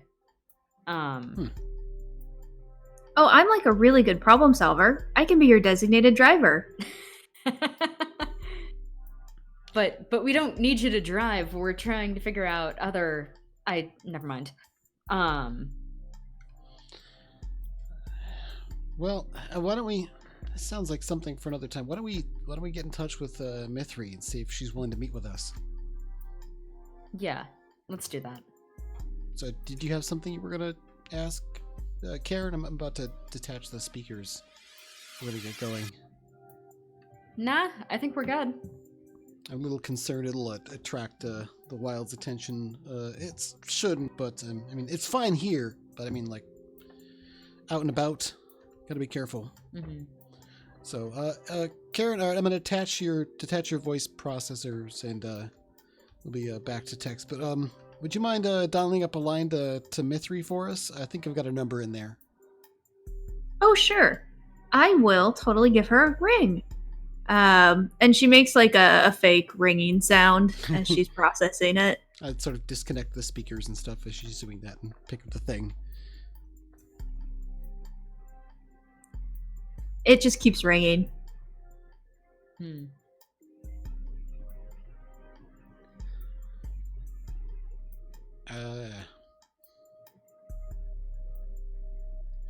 I guess she's not answering her phone. Maybe we should go out there. Yeah, maybe. This is the kind of thing we want to talk about in person anyway. Yeah. I just hope something didn't happen. She's probably just feeling not very social. I wouldn't be feeling very social after what happened. Yeah, I don't blame her. I don't know. Should we I go? mean, I think it's... Yeah, I think it's worth a shot. All right. So do you go looking for her? Yes. Yeah, I think that's the plan. I'm gonna ask Karen if she can tap into anything without accessing too much of her processing power to see if she can, I don't know, give us any clues about where we can find Mithri. Otherwise, we're just gonna head towards the Red Ropes turf. They've got a base or something, don't they? We've been there once or twice. Yes. So she like taps into Mithri's GPS. And you can see it's actually pretty close by. and I think you recognize that it's pointing to Bales's house in town. The town gossip. Oh, she's over at Bale's place. Ah. I guess that makes sense. Maybe. We'll head over there then. Okay. When you come up on Bale's house, you can see there's the front porch with the big wraparound front porch, and Mithri's actually sitting out on the porch on like a pretty worn down bench, and she has a very large fluffy cat sitting on her lap. And Ginger? yeah, and it's probably the first time you've seen her out of uniform. And you might even take a minute to recognize her because her hair's down, and you can see that like when it's down, it's a very almost unnatural gold color and seems to sort of shimmer like almost metallic like. And you don't see Bales anywhere, but Mithri's just sitting there wearing like worn jeans and a very plain cotton white t-shirt and just sort of petting the cat, and she seems to be just staring into space a little bit. Not really, like, she doesn't look up when you drive up in your motorcycle or anything like that. Just kind of staring down at the ground.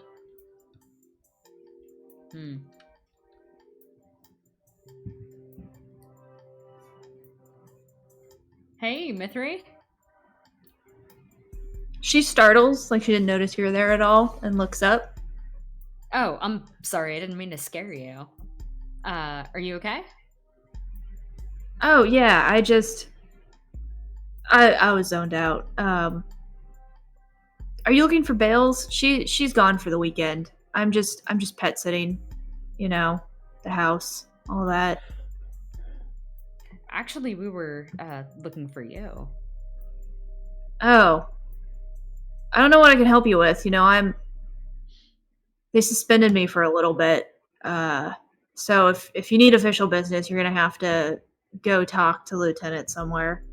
I mean, I'll do what I can, but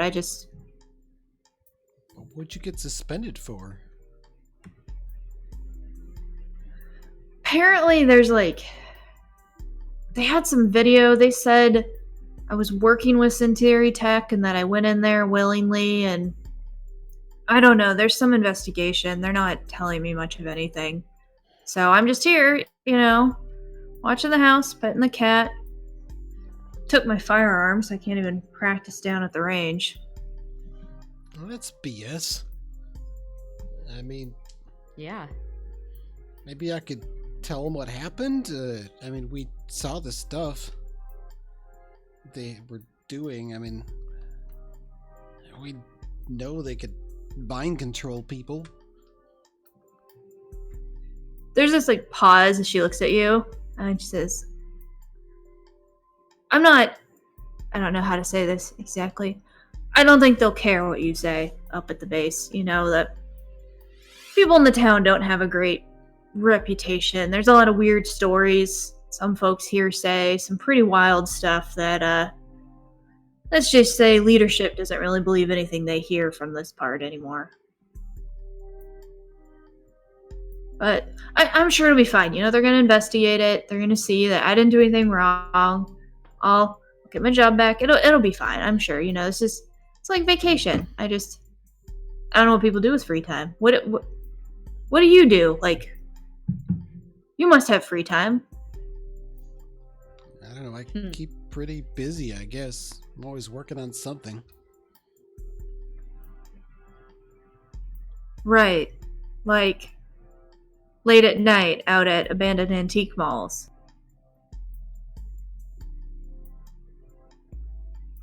I mean, I don't know if I would really call that free time.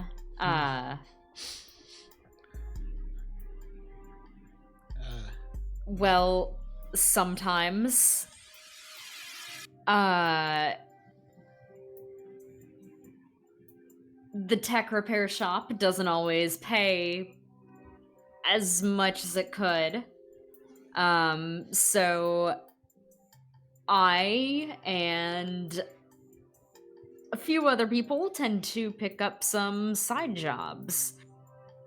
where we can use our skills to do other useful things in town. Are you saying they hold your wages? You know, that's not legal. I mean, I can no, go talk to someone. That's not what they do. That's not what they do. It's just, you know, I mean, it's owned by my uncle. You know, he wouldn't withhold wages from me. I know that. He's not that kind of person. It's just, you know, it's not the best paying job. Ah. You know, you don't look too old. Have you ever thought about the military?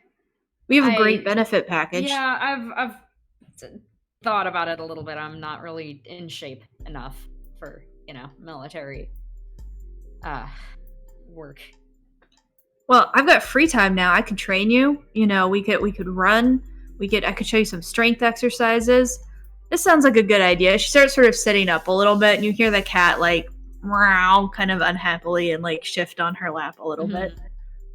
You said you wanted my help, right? I could do this. We wanted unofficial help of a different variety, though. If you two want to hang out, I mean, I don't need to be a third wheel here. I mean, I don't really think, you know, military life is great for me, but Mithri, we do want your help. Oh, yeah, I mean, I got time. I think, you know, this would be helpful to both of us, all of us, really, if you were willing to give us your time. Yeah, I mean, the cat might have to come. He's gotten kind of attached, but that's all right. Ginger and I go way back. Is this the one that folds up, or is, like, okay. Oh, that's so weird. Scout sort of puts his hands down in front of Ginger's face, like, as if to, like, let the cat know that he's about to pet it. And then... Assuming Ginger doesn't, like, hiss at them, Scout will sort of give Ginger some scritches. Yeah, Ginger does that thing where, like, the cat, it's watching you, so you know it's watching you, and it can react if it wants to, but it's gonna let you pet it. And Mithri says, okay, so, you don't want to work out. Oh no. No.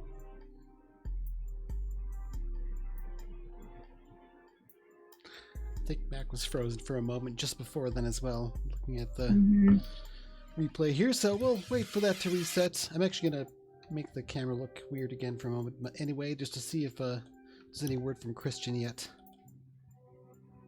Nope. Figured it's on, like, the last hour. He probably isn't going to make it, but... Hey, we got Mac back. Hey. Welcome back. I don't know why my internet has quit working, like, 6 times in the past hour. Yeah, I don't know either. Yeah. I don't know. I'm gonna call Spectrum in the morning. Make them fix it. It seems like a router issue if it's like this kind of quick to reset. I don't know. It's gotta be. I don't think it's like a connection issue. Oh well. We've got you back for now, so. Yeah. It's the dramatic drop. Right. So Mithri is saying, you don't want to work out, so I can help you with that. I mean, I can't shoot anything right now, but you know, I'm a good planner. Do you need me to plan? That's exactly what we need. Yeah, that would be perfect, actually. That's perfect. Yes, we need to plan on how to fuck over the 1050s. Oh, I like that plan. I'm good for that plan. You know, if we go into the base, there's this part where the guard falls asleep a lot. I am pretty sure there are rocket launchers there.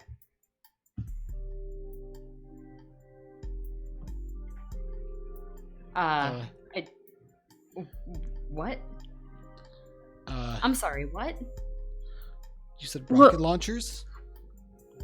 Yeah.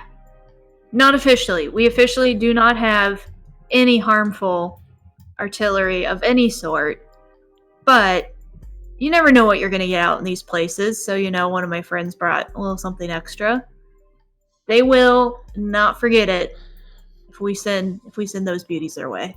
How's that sound? Good plan? I like that plan. That does sound like a lot of fun. I've never fired a rocket launcher before.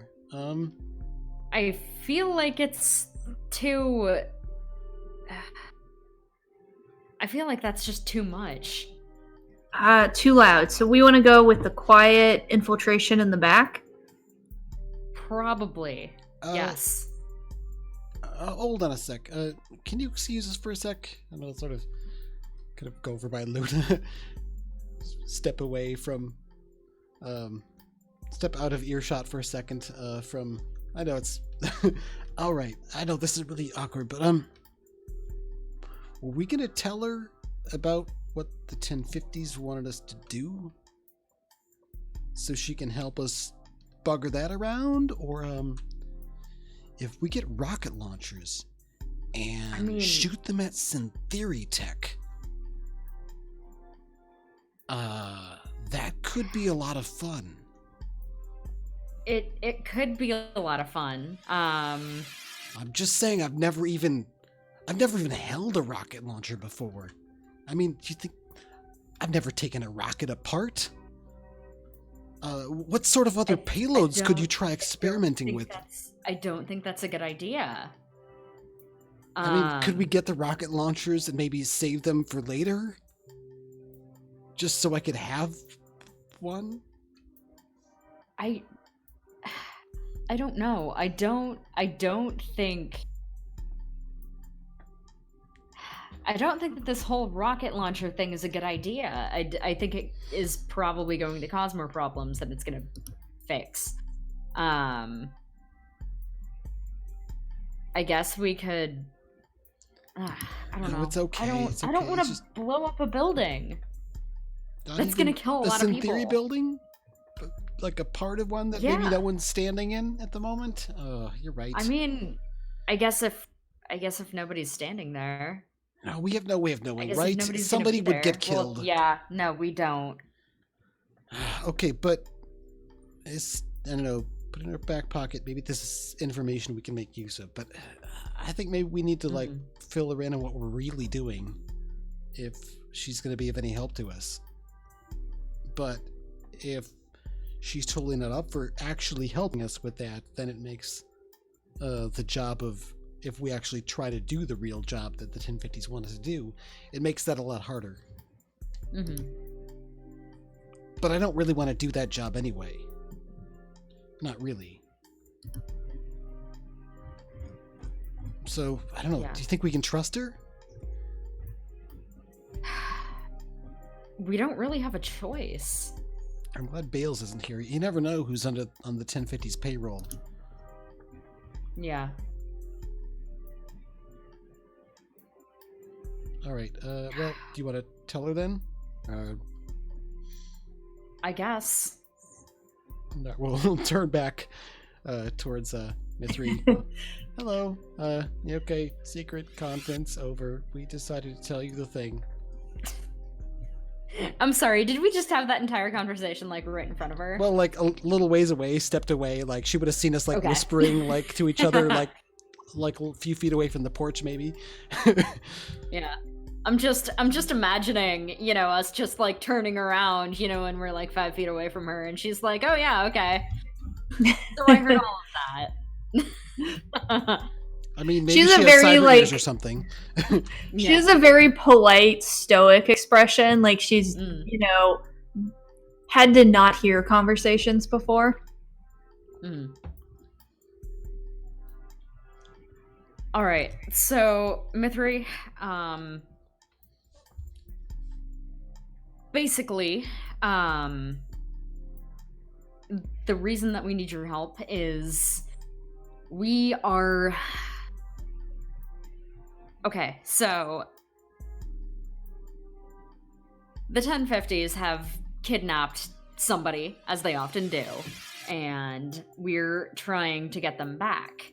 But in order to do that, we've determined the best way to do it is to try to work with them and then not really quite give them exactly what they want. Only problem is they want us to go after Synthery. And we kind of want to stop them from...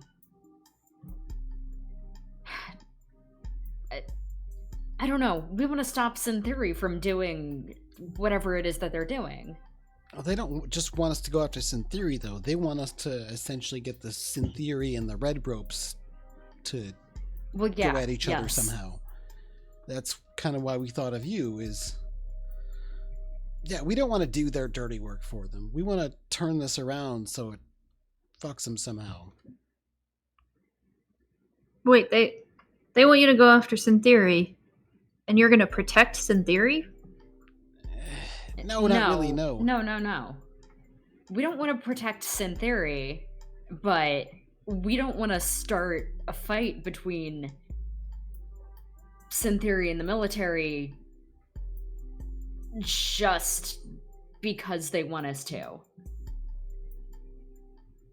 Okay, new plan. What about rocket launchers, and instead of firing them at 1050, we fire them at Synthery tech?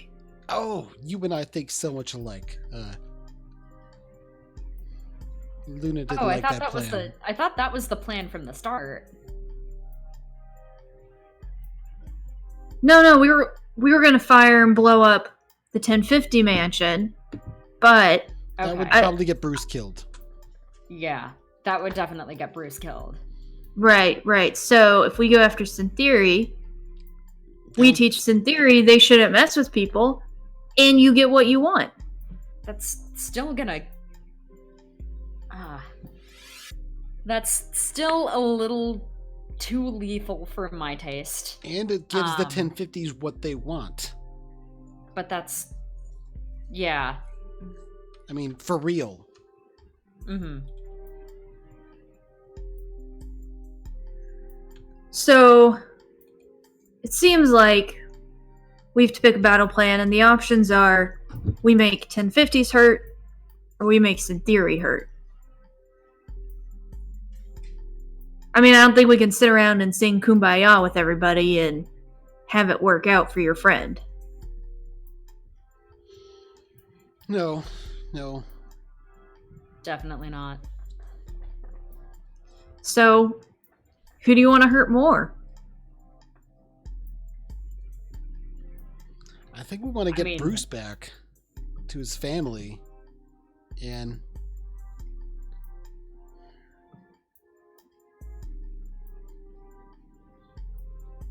I think we want to hurt the 1050s more this time.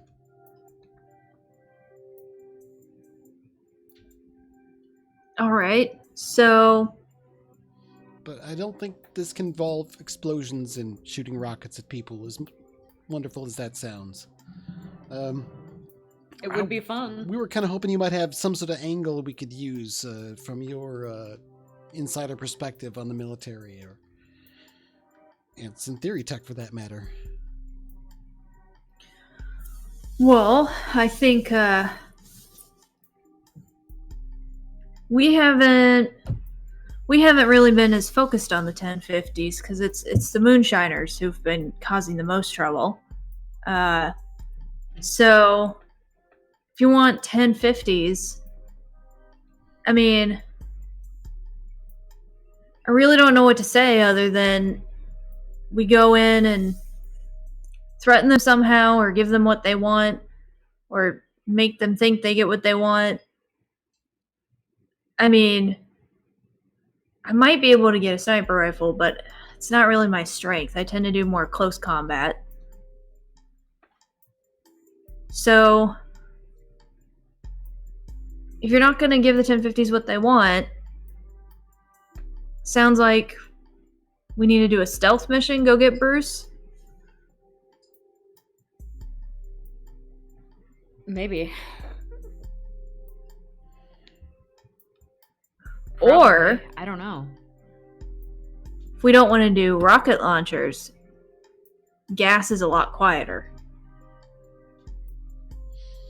What kind of gas? It's the kind that puts you to sleep, and then you don't wake up. Like, ever? Like, kills you? That's different than putting you to sleep. It's a metaphor. That's not really how metaphors work. See, that's the thing with you military people, is like all your solutions involve killing people. Well, see, if you kill someone today, you don't have to deal with them tomorrow. Cleans up your problem. You're not wrong, but But they have we don't want to do that. relatives or family members or coworkers who are gonna get mad and kill you, and it just escalates. And like, where does it stop? Oh, it always stops with us. It just doesn't work out that way. But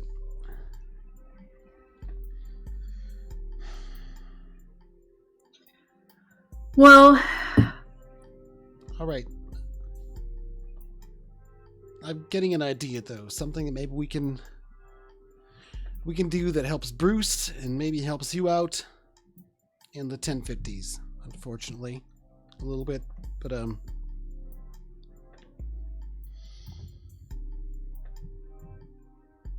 you said they wouldn't. Your higher up, your leadership wouldn't just listen to me, but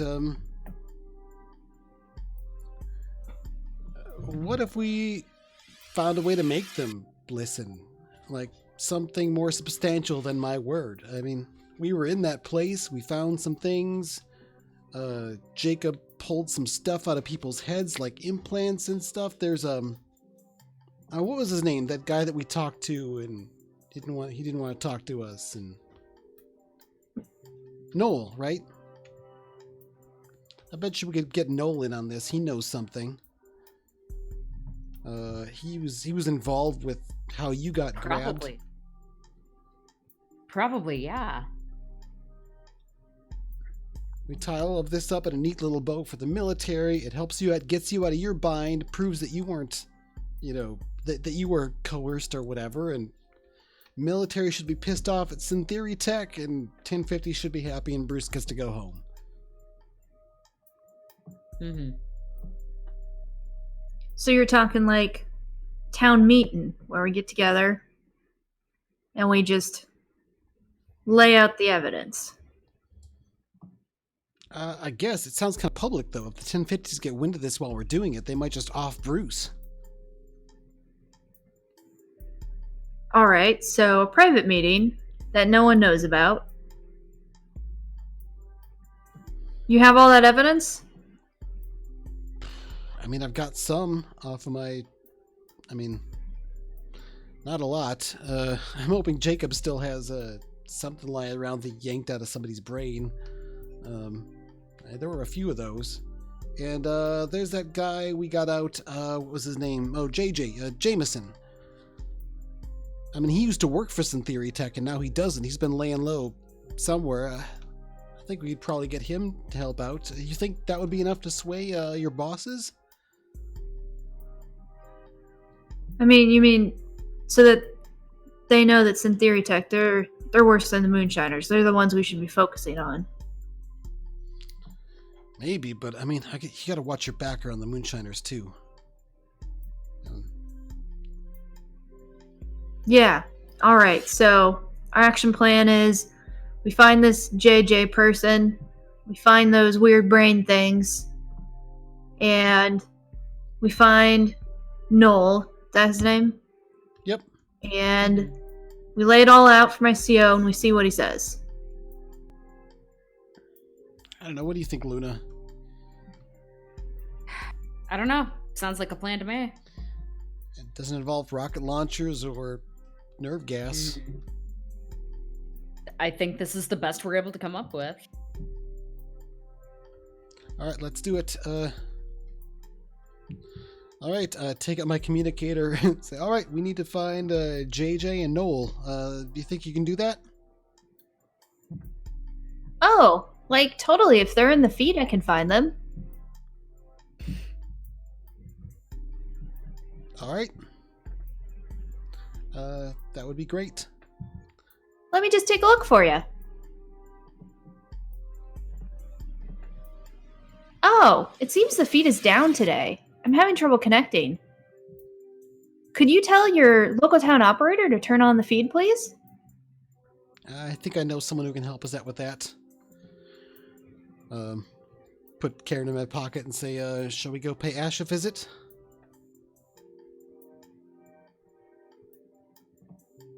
I mean, that was a rhetorical question, I guess. Hop on. All right. I've got a sidecar and probably room for somebody in the back, but it's more than the bike was designed to necessarily carry, but it can handle it. We'll run it over to Ash's place, because I remember Ash had like a kind of a private illegal hookup unit for the feed. Yeah. So we kind of get that like view of you driving through town, coming back to Ash's place. And when you go in, it's a very crowded area. And Ash is sitting on a stool and sort of looks up, and they say, I don't remember calling for you. Last job, we already concluded. What is it you need? We need to have a little access to the feed. Gotta find some information. And the main feed's down right now. I was kind of hoping you might be able to hook us up. I see. And why am I doing that for you? Last time I was here, I saw you had your own separate feed access. I mean, I know you're not supposed to have that sort of thing around, but, you know, I don't care so much about rules. I just figured you wouldn't mind if I use it. I mean, it's not something you just keep completely for yourself, right? It's I imagine you have services, and we've helped you out before, and like I said, that was all concluded, but why not another transaction? You got All something right, I need, I got something you need. Neither of us gives a crap about the rules. Let's do business. All right, let's see if you can connect with Ash. All right, that is something I have a dot in. How is Luna doing on this? I think Luna's kind of nervous around Ash. Did you come in with us? Or? Yeah, Luna. Luna thinks that she should not be the person to talk to Ash, because Ash, she and Ash don't really get along terribly well. So she's just kind of taking a backseat and trying not to be, kind of trying to be unobtrusive, I guess. Mm-hmm. All right, I was sort of Scout sort of like turns towards Luna for some moral support, and then like she's just not there, or they're not there, like or in a shadow or something. So I'm gonna spend the 2 stress points then and pony up for the extra die on my connect roll. Mm-hmm. Oh, good. All right, It so wasn't a terrible 5. result. And I do have a conditions, so do I roll a All condition right. die for that? Yep, you'll mark XP and ego and roll a condition die. All right, a 4. So how does your feelings of... Well, so what we'll do is we'll kind of resolve the connect roll, and then after that talk about how you're feeling guilty might kind of complicate things. Oh wait, no, you got a 4. Never mind. Your condition doesn't do anything. Oh, Ignore means that. nothing. Okay, never. Sorry. Yeah. So I feel a little bit guilty that, like, yes, it is dangerous to have people, like, running feed access in the town. Bad stuff might happen. I do actually care about those rules for sustainability and all that, to some degree, but I sort of brush that aside. There's more important things to worry about. So I think with a 5, Ash will let you use the terminal, but I think while the two of you are talking and sort of focused on Ash is showing you where the terminal is and how to connect and sort of explaining how to use it without tripping any alarms. And we see that Luna is sort of trying to not be noticed. We see Ginger the cat has followed you in, and Ginger the cat is staring up at where Ash's desk was. And you can see Ginger's like tail starting to do the like move back and forth of a cat that's about to attack something.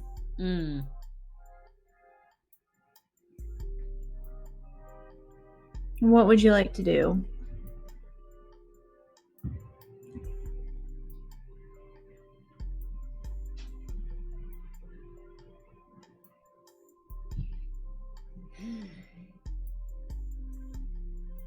Who, me or Luna? Either of you, or nothing. I mean, Scout's not going to get in the cat's way, so. Yeah, I think I'm just gonna watch the cat. Mm-hmm. All right, so Scout, you're able to plug into the terminal. And Luna, you see the cat like pounces up on where the desk of where Ash was, and part of the cat's like chest opens up like a drawer, and it just puts something in it, and then it closes. And then it just lays down. Did Ash seem to notice this? That's Nope. weird. Ash is focused on showing you how to use the feed terminal.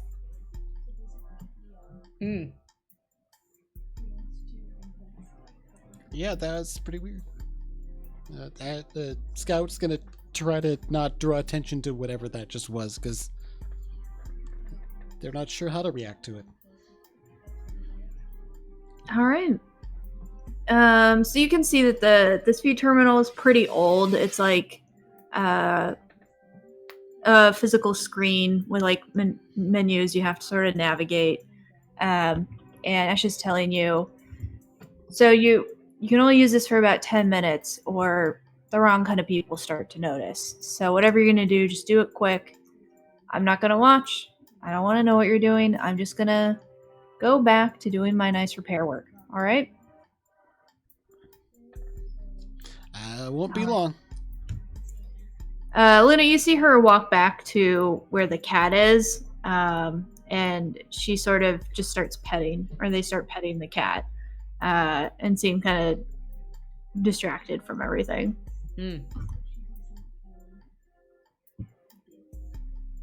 As soon as Ash is no longer watching, Scout's going to take out Carrot and plug her into the universal connector port at the front of the terminal and say, all right, hope you caught all those important things about not tripping alarms and all that.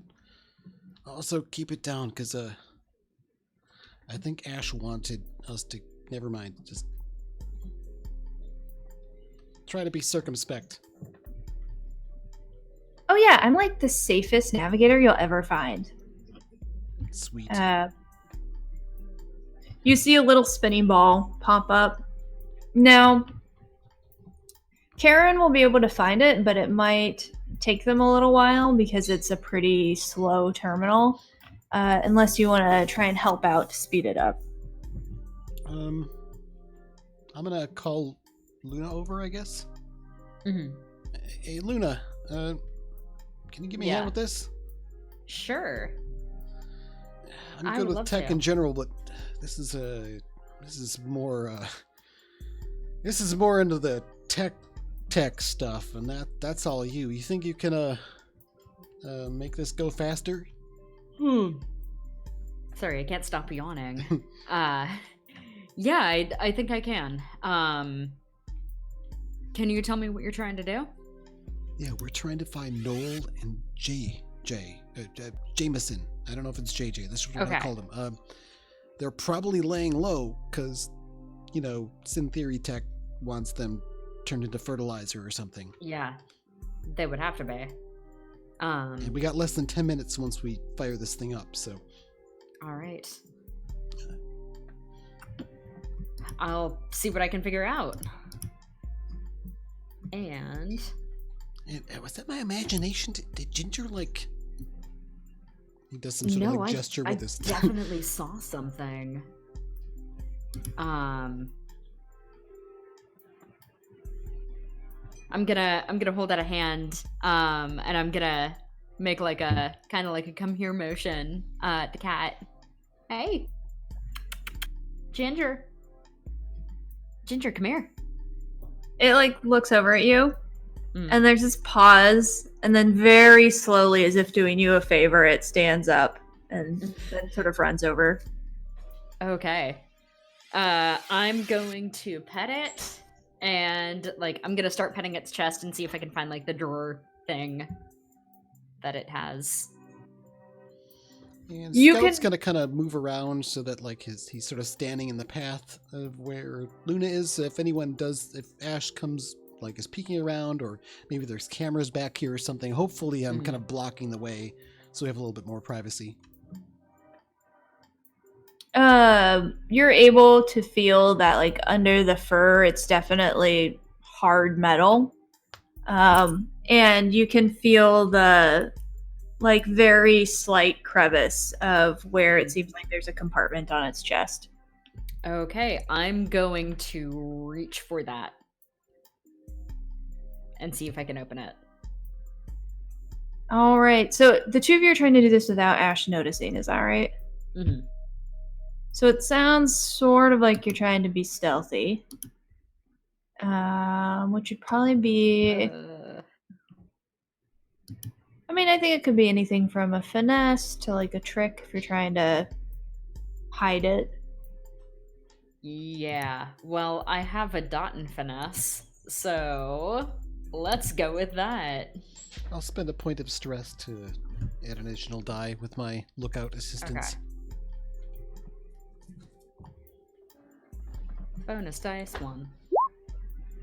Ah, fuck. Why? Roll 20, please. Wow. So That's 3. 3. The cat starts trying to like bite your finger really loud. And you're gonna like make that instinctive jump as it like latches on. And then I think as you're like doing that, you hear Ash say, "Wait, who took my processor?" And then looks over at you, Luna, and says, "Luna." What? No. What are you talking about? I was helping your friend. We were over there having a nice conversation. And I come back, and my processor is gone. I know. No, I didn't take it. Well, who else is here? Anything, Ash. Why would I take your processor? I know you like to experiment with some of the tech that comes through here. I mean, I do, but that doesn't mean that I would take something that isn't mine. Hey, you said we've only got 10 minutes. I need Luna to help me out with this. Can we talk about this later? Right. So my processor just grew legs and it walked away by itself. Is that what you're saying? Well, maybe it did. I don't know. Maybe you put it down somewhere and you forgot where it was. I did not take it. I misplace bits and baubles all the time. Just, can we chill? Ash, I need to get this done. I'm sure it'll turn up. Don't you have a processor finder device or something? They cross their arms over their chest and say, "You make your search, but you're not leaving here until I see my processor."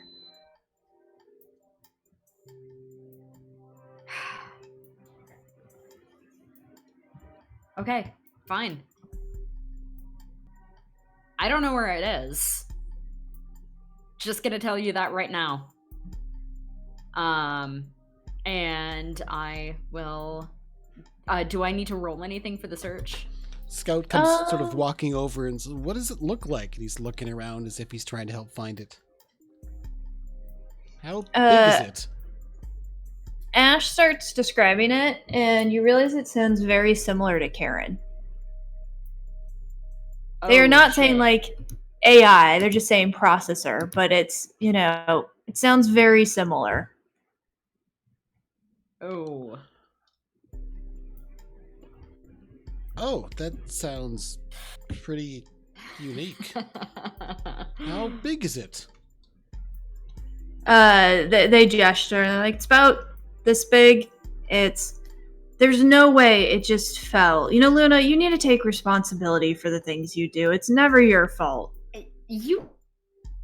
Oh no. All right, Mac will be back shortly, hopefully. Hey, listen, just stop giving them such a hard time. I mean, I'm sure Luna has nothing to do with your processor being missing. I think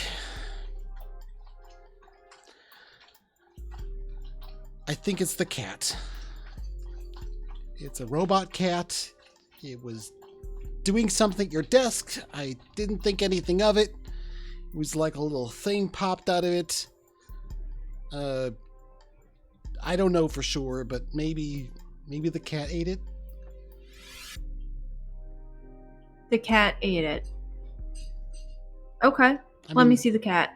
I sort of gestured down over at Ginger. They walk over and they pick up Ginger, and a little wire comes out of like their cyborg arm and attaches to Ginger, and you see Ginger go very stiff. Oh, you didn't hurt it, did you? That's not my cat. It can't be hurt. It's just a factory reset. And there's a click and the little door pops out, and they say, "Oh, so that's where it went." Oh, Luna, is this your cat? Luna, is your cat stealing? No, this isn't mine. It's Bale's cat. Like, how long have you lived in town here? You've never had Ginger? Never mind. Just... Can you let Luna focus, please? There's like 5 minutes left. All right, Luna, do what you're going to do. I'm keeping this cat, and Bales is going to hear about this. And they walk off like towards a back room, still holding Ginger, who's very stiff. Sorry, Luna, I had to throw Ginger under the bus. It's fine. I don't care. I just want to get this done. So again, sorry, Cass, is there anything that I have to roll? Probably just like an operate to make it go Okay. quick. That's what I thought.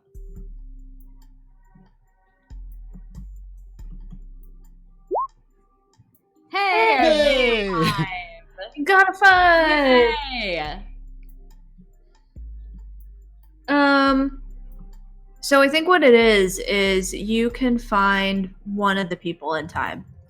So you can either have the location of one of them, and you can pick, Mhm. or you can stay on longer and risk the wild noticing. Ugh. Stand longer. I've got something for this. Okay. Yeah, if do you share that with me? Like you've got one of them, but it's taken a while? Yes. I feel like, I assume that I would share that with you. All right, keep searching. I've got something that should work.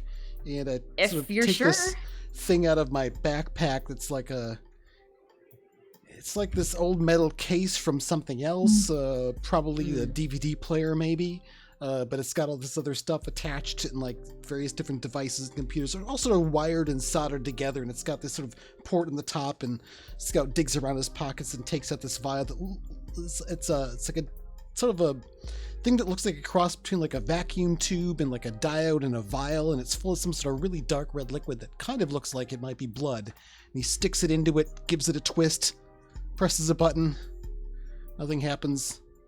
Presses the button again, nothing happens. Presses the button a few more times, then it turns to life. And then it sort of gives this little there's a bit of a sort of a zort sound, and like some smoke comes up, and it's like, no, it's cool. I think that means it's working. What is that thing? Is that something that you made? Yeah, I haven't decided what to call it yet. It's supposed to cloak technology from the wild.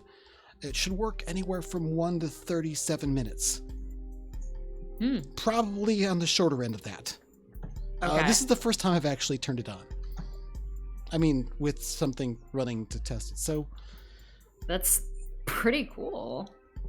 there's this like weird acrid smell coming off it that smells maybe vaguely biological. Like something strange besides electronics is burning. Is that blood in there? It smells nasty. Yeah, it kind of needs the blood of someone who's been touched by the wild to work. Well, not necessarily just blood, pretty much any parts, but I can make more blood. So, Well, not going to use a finger. Huh. Okay. Yeah, I'm gonna pretend that this isn't incredibly weird, and I'm going to continue searching. All right. So as you're searching, you find that Noel's location seems to be in the center of the 1050s lake. And Jameson's location is going to be in like one of the warehouses on the edge of town that's supposed to be abandoned. Can you save that data so we can show it to somebody? Yeah. I do that. Where did you say JG was? He's in one of the warehouses on the edge of town. I thought it was abandoned. But according to this thing, he's there.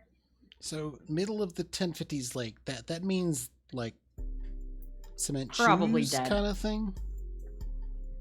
Probably. They seem to That's use my the guess. lake as a euphemism for killing people. So that's sad. Yeah, I mean, we kind of hid bodies in there too, so... Yeah, but we didn't sort of gesture, a glance over at a little ways over in the shop nearby where Mithri is standing around doing something. Yeah, we didn't really have anything to do with the bodies being bodies, though. That's true, but that's beside the point. Point is, if he's in the lake, he's probably not alive anymore. Yeah, well, let's go get JJ then, huh? Why would Yeah. they have killed Noel? That makes no sense. I don't know.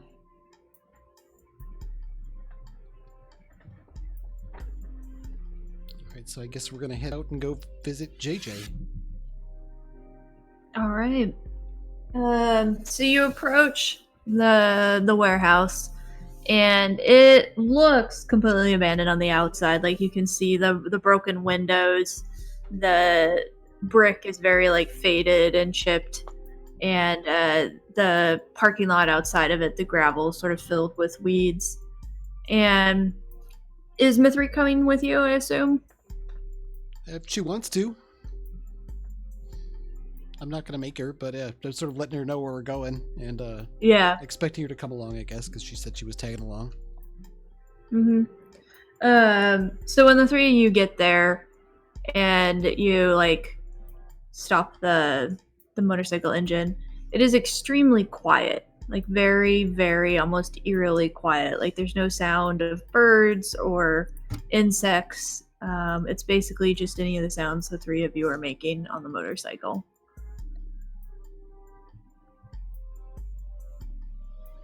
It's quiet. Mm-hmm. Mithri almost instinctively reaches to her side as if looking for a sidearm, and she says, "Yeah, I don't like it when it's quiet like this. This isn't natural. Let's just find your person and get out of here." You're supposed to say it's too quiet. That's how it. Never mind. All right, we're pulling up on the place. All right. I think he knows me out of all of us the most, maybe. I was there when we rescued him. Maybe let me lead the way and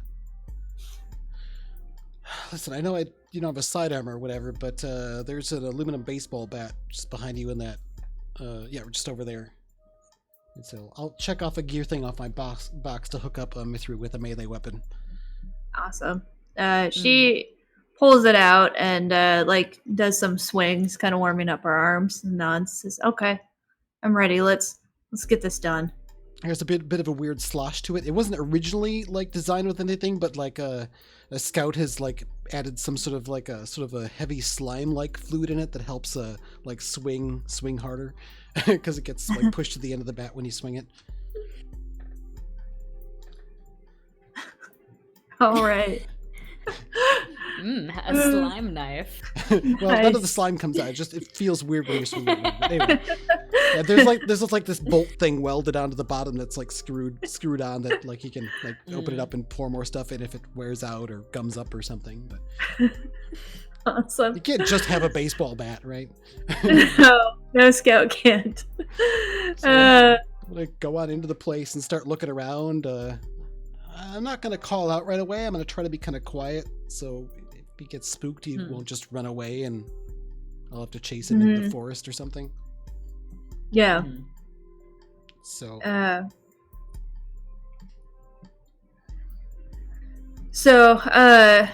I think like when you're outside the warehouse, you don't really see anything, but you can find that the doors have been boarded up, but the wood is kind of rotting.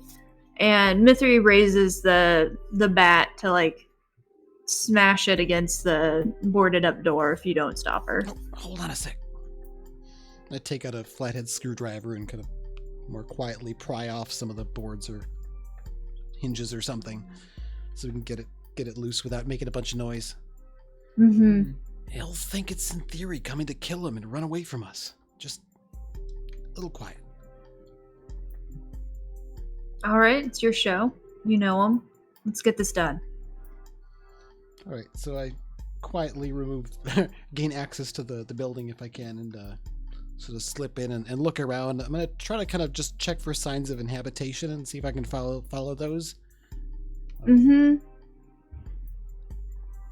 I don't know if this calls for a roll of any kind, but I think if you're trying to be kind of quiet and subtle, it sounds like you're kind of hunting for him. yeah, I was thinking hunt might be appropriate, so I'll give that a shot. 3, lovely, and I get a condition die as well, which is also a 3. All right. I mean, I think the consequence is going to be that you're trying to hunt and you're trying to look around, and it is very slow. And you can almost feel like Mithri's impatience. She's starting to sort of pace around you a little bit. And she's just about to yell out for him. Yeah, I think with my insecure condition rolling a 3, does that affect this, or? Yeah, so it would kind of add another layer based on your condition. Yeah, I think maybe like Scout's insecurity is kind of like realizing he's taking too long. Maybe this is the wrong plan. Maybe we should be more direct. So he's going to kind of step back and let Mithri take the lead, or Luna if she reacts. Of course, he's going to like, okay, he shrugs. So yeah, she's gonna yell out, JJ, we're here to talk to you. We need you to tell the truth about what happened. And it kind of echoes, and you hear a little scuffling, and he comes out from behind like some leaned up corrugated cardboard and wood piled up, and says, wait, talk to who? I don't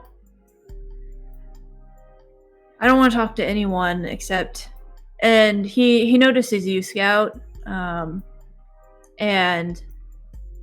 then looks over at Mithri and Luna, and he's like, look, I don't know these other people. I was told not to say anything to anyone. He told me if I just disappeared, no one would be coming looking for me. So, what? Why are you breaking the deal? Guess what? You stayed low and people still came looking for you.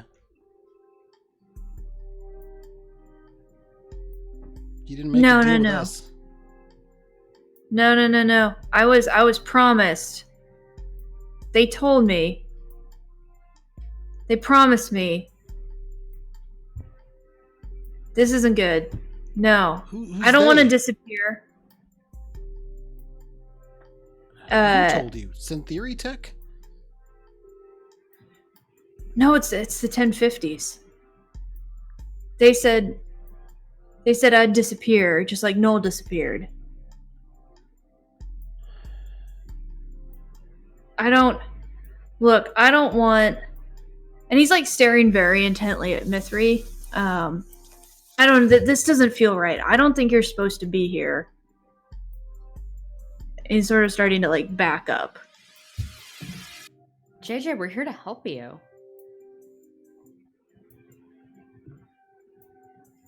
No. I was part of the rescue. You don't remember? But nobody's supposed to come here. So if you're coming here, something went wrong. Somebody lied. What's... We're here because the 1050s sent us. But I didn't tell anyone. They don't need to make me disappear. I'm not going to say anything to anyone.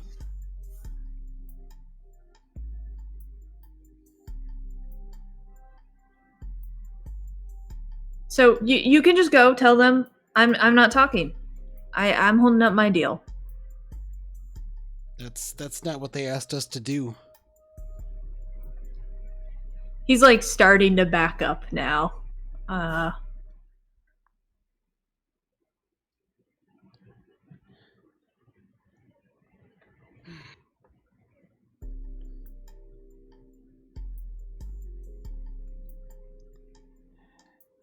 Scout's like just looking indecisive, like he has some idea of what he wants to do, but he just doesn't feel like doesn't know if it's the right thing to do. So he's sort of caught up in this moment of insecurity.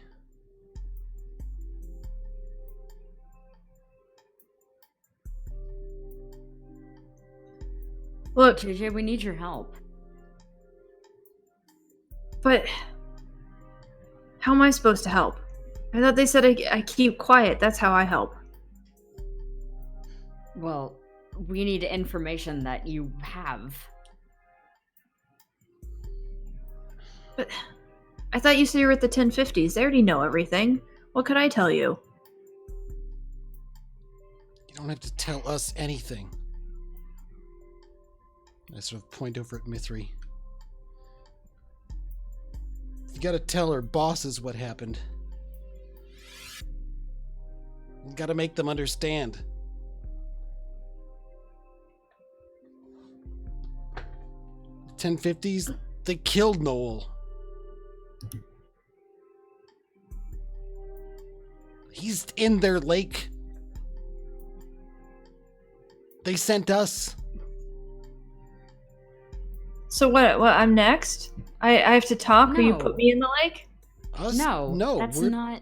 We don't put people in the lake. We don't want to work for the 1050s. We need another way. Well, I thought you said you were from them. And you're here with her. And he like kind of gestures at Captain Mithri. Yeah, the 1050s sent us. But what they want to do...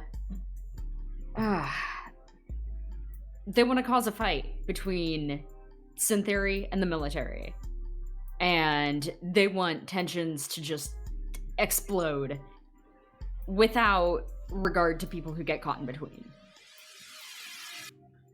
We want to stop what Synthery is doing. And... But we also want to stop the 1050s. Because they've got a hold on this town that is choking it. And we think that getting the military involved is the only way to make this stop. I don't know. I'm doing a really bad job of explaining this. It's your only chance, JJ. You got nowhere else to go. The military, the Red Ropes, you've got some information that can help them. Maybe they'll help you. And you can help the town. It kind of feels like a group role right now. Trying to convince it kind him. of does. So it sort of sounds like you're trying to connect with him. Looking at the options. That's more the angle Scout tends to go. Well, that's the thing I have dots in Ego, so. So who is willing to risk taking the stress? If who's gonna lead it? I have 2 dots in Connect. And only 1 stress. I'm up to 4 stress again already, and I have 1 dot. Oh my in it, god, so how? I think maybe you should lead this. Yeah, alright. I'm leading. I've been spending it left and right, so. I spent 1 of my downtime and 3 during the session today, so. Okay, so do I get any bonus dice for this? For it being a group roll? So you both roll, and then we take the best result. Okay.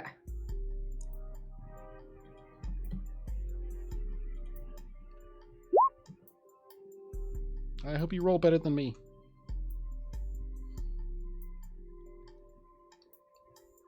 Why is 'Cause it I got a not funny 3. rolling? It's not rolling. All right, let's try this again. Yay! You did roll better Yay, than that's me. slightly better. You take 1 That's stress a because 4. I guess I'm stressing you out with my being insecure and occasionally blurting things out Alright. and not making a lot of sense, but then like expecting you to step up and do things randomly as well. So that makes sense. Yeah. Mm. All right. So I think what happens is he starts kind of nodding as you're talking, and he says, "Okay, well, we'll go to the military, and if you say it's the right thing, I'll tell them what I know about what happened." And he sort of glances over at Mithri and back. Yeah, okay, we'll all go together, but she shouldn't be there. She's one of them. And you see Mithri sort of like tighten her hold on the bat, and sort of step back and say, sounds like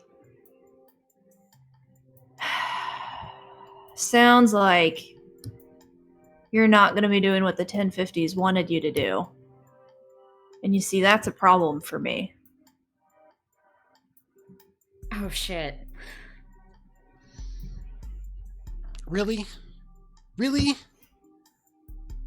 I risked my life to pull you out of that hellhole, and you're gonna do this?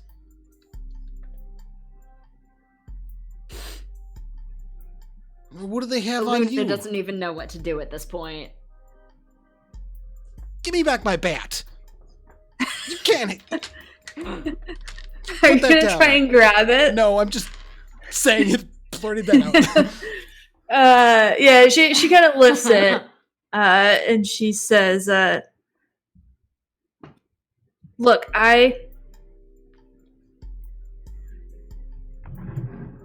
1050s, they're good at making certain things stay buried that I need to stay buried.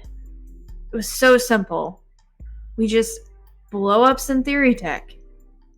It's all you had to do. Yeah. Or you, and she kind of glares at Jameson, just had to shut up. That's not hard.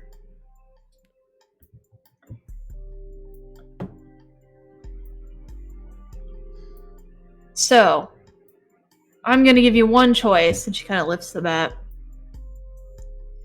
Either we're making him disappear, and she kind of points at Jameson, or I'm telling the 1050s what you've done.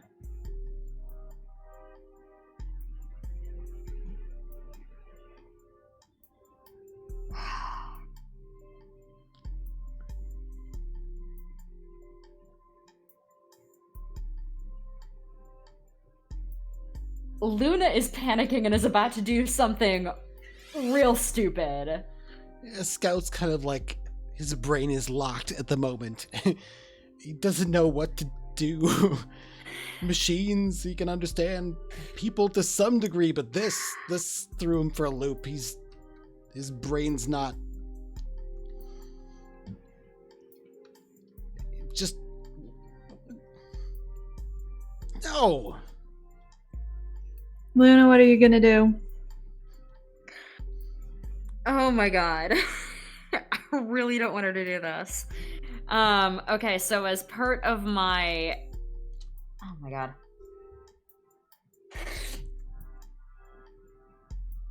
As part of my gear, I took a firearm because I was expecting to get into a fight. And... God damn it. Luna's gonna pull a gun on her. She's gonna whip out her gun, and she's gonna try to shoot Mithri. I mean, if you're not very far away from her. This is not what I want her to do, but it's what she's gonna do. Are you trying to... I guess my question is, how much are you aiming, or is it just kind of a wild shot? She's panicking, so she's probably not aiming super well. I'm not 100% sure what her goal is. I think she just wants this to stop, mostly. Okay. That sounds like a hunt if you're shooting. Yeah. And you can always use stress if you want to get an extra die. Mm-hmm. Also, I feel like this is selling out, which would give you a die in some ways. Yeah. Because you've been pretty non-violent. Mm-hmm. Okay. Yeah, I'm gonna take a stress because I have no dots in hunt.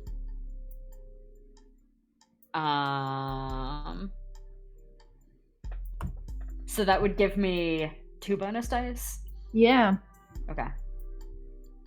Alright. That's a 5. Alright. Your goal is to make her stop. And so I think it's when you shoot, you hit her like right in the dead center in the chest. And she crumples. And I feel like, I don't know, how much have you or Scout seen like gun wounds before? Probably not frequently. He was shot at, and his uncle was killed by gunfire when he was trying to drive him away from his original town that he was from, when his whole family was scapegoated. Oh shit! So yeah, he's like one of his earlier memories, before he came here was his. A bullet just came through. There was blood everywhere. His uncle fell over and the vehicle crashed and I almost died and woke up under his body in the wilderness. So in that sense, yes, but not much besides that. All right. I have done something terrible. So I imagine, Scott, you're kind of having like some of that like flashback to that. And Luna, you can see that Mithri is not moving. It's almost like a puppet with its strings cut. Like she just crumbles. Oh my god. And is not moving. Oh my god, I just killed her. Oh my god.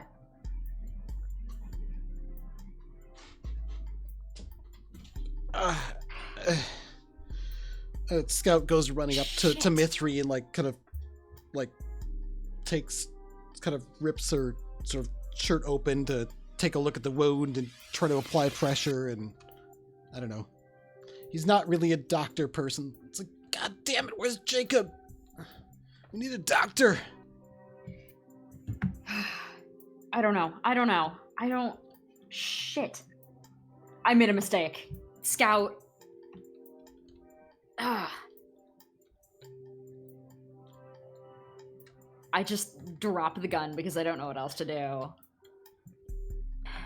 Is she, like, apparently dead or still bleeding? I mean, there's blood coming out, but you can see it was, like, probably a heart wound. Yeah, and, like, her eyes are open and, like, not blinking.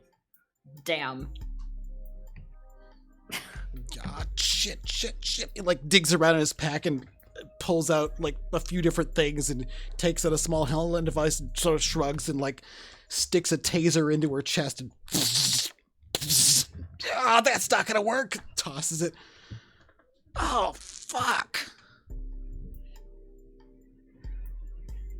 Jameson is watching all of this and he's like, what? Wait, what do we do now? What do we do now? Are we... I don't know. We have to do something. How am I supposed to know what we're gonna do? Oh god, they're gonna kill us. I couldn't have her turn us into the 1050s, and we can't blow up Sin Theory because that's gonna kill a lot of people, and I can't have us kill a lot of people.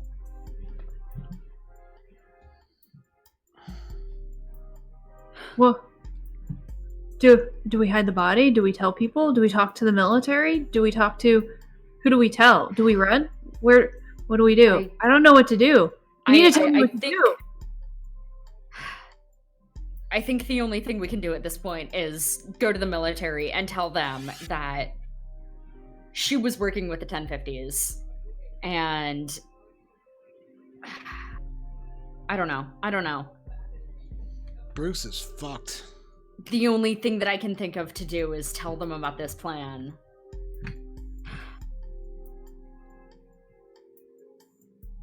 But she's dead. Why are they going to listen to us?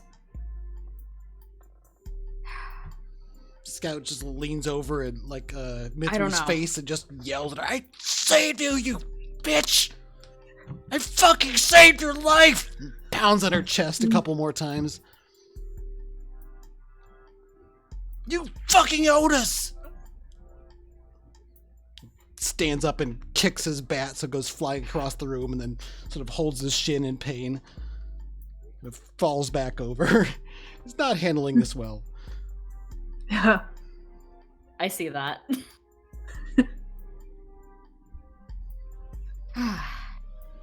Jameson is not handling it well either. He's kind of mumbling. And he's like, maybe I should just go back to the company. Maybe they'll take me back. Maybe I'll just forget all of this. They'll keep me safe. Maybe. You wanna be fucking fertilizer? That's the stupidest thing I've ever heard. After you saw what they did to people? But I don't want to die. And you want to go back to them. Bruce is fucked. We go to the ropes with everything. I don't know. That's all I got. That's the only solution I can think of. That's the only thing that I think would possibly work. We also tell them about what we did for the Moonshiners. We have to.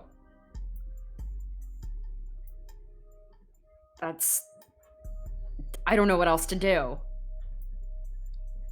I shouldn't have come back.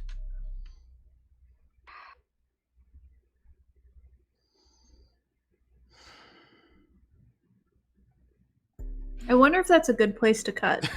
It kind of feels like it. It's kind of unresolved, but also kind of like pseudo-resolved. And we certainly don't have time to play out like everything that Yeah. will happen as a result from that course of action. I So don't think there's ever a good place to cut at this point. I think that's a good season finale ending right there. Well, not a good one, but Mm. This means that we have to have a season 2. I think we failed our venture and we'll take a grudge with our contact. Yeah, I think we did. Because Bruce is fucked and then tension is gonna blow over because Oh, we fucked up so bad. We fucked up so bad. I fucked up the worst. this sets up the next season so well, though, I think. Yeah. And no, you didn't. Fuck, that was awesome. Yeah. I mean, if Scout was in his right fucked mind, Up. I fucked up so bad, but it was narratively interesting. right? So that makes it okay. Yeah, I think Scout, given if he were in a space to be able to be empathic or sympathetic for other people in that moment, he would try to convince Luna that what happened wasn't really her fault. But Oh yeah. he's just not in a space. But where he can do that everybody is right upset now. at this point. Yeah. Oh, wow, that was fun. All Good right. times. Yeah. Well, I think I'm going to go ahead and roll the video thing, and then maybe a little bit of a decompression chat at the end here, and Sounds good to me. we'll be back with more Ruralpunk sometime this year.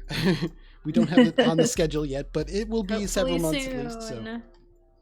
Yeah. Oh, or not soon. I guess. I don't know. soon. Time is relative. Yeah, it's all relative. All right.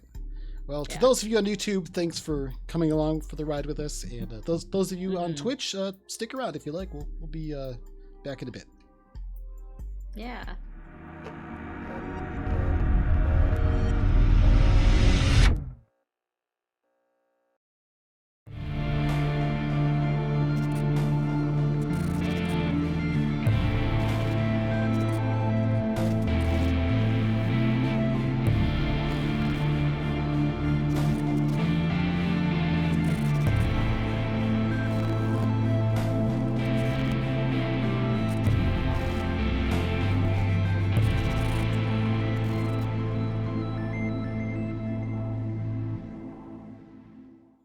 Oh, All right, and we're Hello. back for the post chat thing. So. hi. Yeah. Cool. Well, this is probably a good time to discuss what I was just discussing while we were rolling the video. Right? Yeah, it was good material for this part. Yeah. Yeah, this is good. This is good talk show material. Yeah, so I was trying so hard to keep Luna as nonviolent as possible. Because I actually really enjoy playing nonviolent characters. It's something that I do so infrequently. But when I get the chance to do it, oh my god, those of you, if anybody's in the chat who listens to Pink Mohawk Edition, I am by far the most violent person on that team. But yeah, What? I Sergeant love Butch playing is a nonviolent violent person? characters. Because I just like having opportunities to solve things without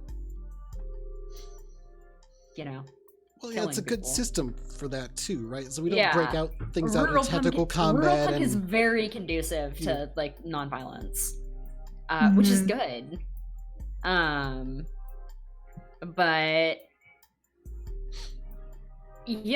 I mean,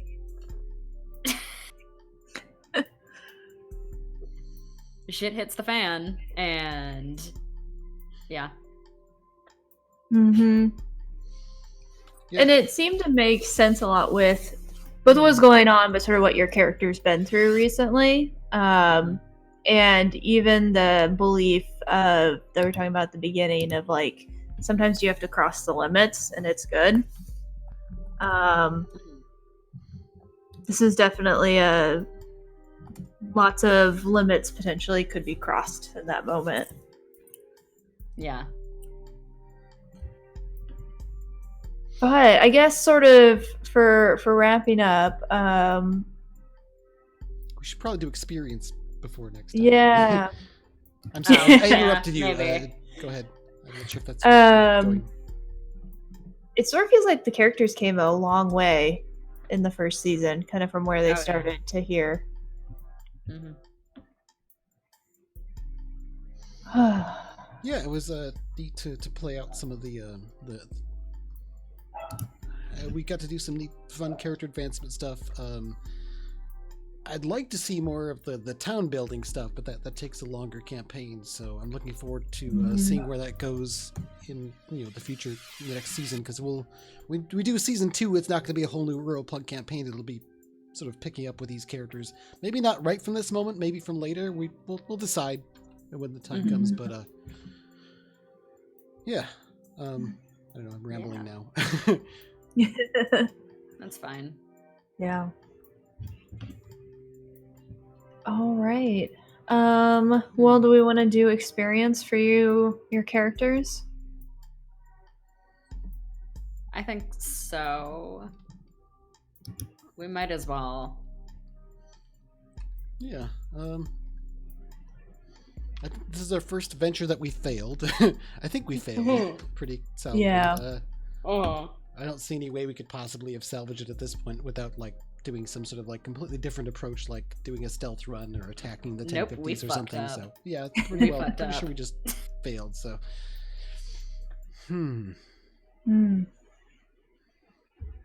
Yeah. So because I'm guessing we're not gonna play through the full town phase now. I think we'll probably do a little bit in between the seasons, and then kind of picking up and summarizing. But it's definitely going to set the stage for when we come back. There will be a lot more tension in town, be some more grudges, and probably be some more grudges with factions. That's something we didn't get into very much, but they can do things like trigger entanglements outside of the town phase and sort of complicate things like that. Oh, wow. And layer on things. So we'll see that coming due. And I'll have to advance a lot of the faction goal clocks between now and next season. So. Wow. All right. So I think for XP goes, you check your beliefs as well as your XP triggers from your life path. No, your XP triggers, never mind. They're below the life path. So yeah. I've got tenacity, speed, embrace the weird, and corporations are bad. I kind of feel like I didn't quite do the corporations are bad thing enough because I didn't use the rocket launchers on Syntheory Tech, and I prioritized the mission over getting back at them. It still came out though. Yeah, maybe 1 point worth because you can think that corporations are bad without blowing them up. I mean, I think that corporations are bad and I dislike them, and I've never blown up a corporation. That was pretty consistent with how I was talking about the corporation, and when JJ was talking about maybe I can go back. It's like, what? Yeah. So yeah, I guess maybe 1 point worth. It would have been worth 2 if I'd have agreed to shoot them with rocket launchers, but definitely. It was pretty tenacious. I think that's worth at least 1. I'm not sure if speed kicks in. I mean, I did some driving around. We traveled around and did some stuff, but I'm not sure if speed really kicked in much.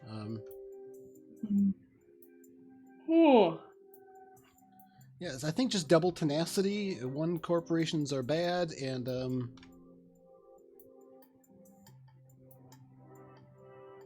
not sure if I embrace the weird. I can't think of anything that sticks out there. So I think that just gives me 4. Alrighty. I'll put those into my meat bod because then I'll get to pick a new dot in that because it gets me up to 8. Nice.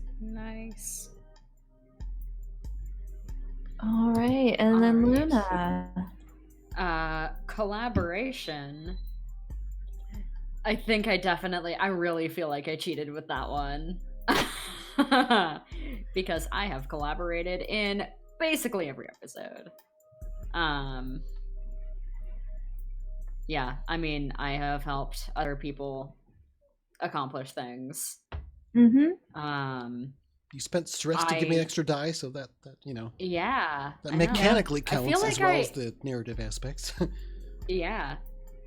I feel like I kind of collaborated a little bit extra because I was trying to bring like everybody together to like unite against the 1050s. Yeah. You were definitely the no, let's not blow everybody up voice. Yeah, that's true. Yeah, I feel like Scout could have been pushed one way or the other, and you were the one who sort of kept him from going off the deep end of like, break down the corporations. And then I went off the deep end. Yeah. Okay. So is that 1 point or is that like? Sounds like 2 for collaboration. Okay. So 2 for collaboration. Technical skill. I definitely used that. I don't think I used it in like an outstanding manner at all. Well, I feel it was like super important for us to trace down the people for the mission. I'd say that was vital there. And I don't think that was the only tech thing you did. Though I'm trying to think of another example and I can't think of a specific one. I think that's kind of the main thing. Yeah. And then befriending a machine. I don't know, I talked to Karen and I pet the mechanical cat. So yeah, and you tried to cover for the mechanical cat. I did. And then I sold the mechanical cat out to save you, basically. This is true. Yeah. The cat will remember that. Will it, though? Will it? Because it did have a factory reset. Oh, no. I feel bad about that. Poor cat. Fails will have thoughts later. All right. And then for the belief, trying to embody. The belief. Yes. Pushing people's limits is good because it produces results. Yeah, I mean, we definitely pushed JJ's limits. Went in and talked to him when he didn't want to be talked to. Tried to not really. I want to say coerce, but like that's not really like that's way too strong of a word. Well, you also coerced someone into being dead. I don't know if that's really coercion at that point. I think it's kind of the ultimate coercion. Yeah. I mean, all right. You made her stop. Period. You did. I made her stop doing everything. Embrace that sweet, sweet XP. All right. You've earned it. I mean, I pushed myself past my own limit. And it produced a result. And I mean, I think you can read pushing people's limits is good to include yourself, depending on how you sort of want to interpret that. I mean, I am people. You are. So it definitely sounds like 2 on that one. Yeah. All right. And like always, you can assign those to your defiance level towards those advancements or split them up into attributes however you want. Okay. I put them all in my defiance tracker, and my defiance tracker is 1 box away from being full. Aww. Well, really soon in season 2, you will be more powerful. Yeah. I ended up using it, but I ended up raising my handcrafted up to 2 with my defiance level advancement. That's a special supply. I think it lets me, it says add a temporary attachment, name 1 trait, GM names 1 flaw. I assume that's like when you're using it, you get to roll and figure out what it is. I just happen to have this thingy. It sort of makes sense of having gizmos popping out of the bike or something. Oh, Scout will do so many things with that. Yeah. Just didn't really have the chance to make use of it this time, but I'll make use of it later. So. Well, thanks so much for running this, Cass. It's been a lot of fun. Thank you. Really enjoyed the game. Hopefully it's been useful to you as well, as far as seeing how some other people play the game. I'm sure you've had plenty of other playtesting, but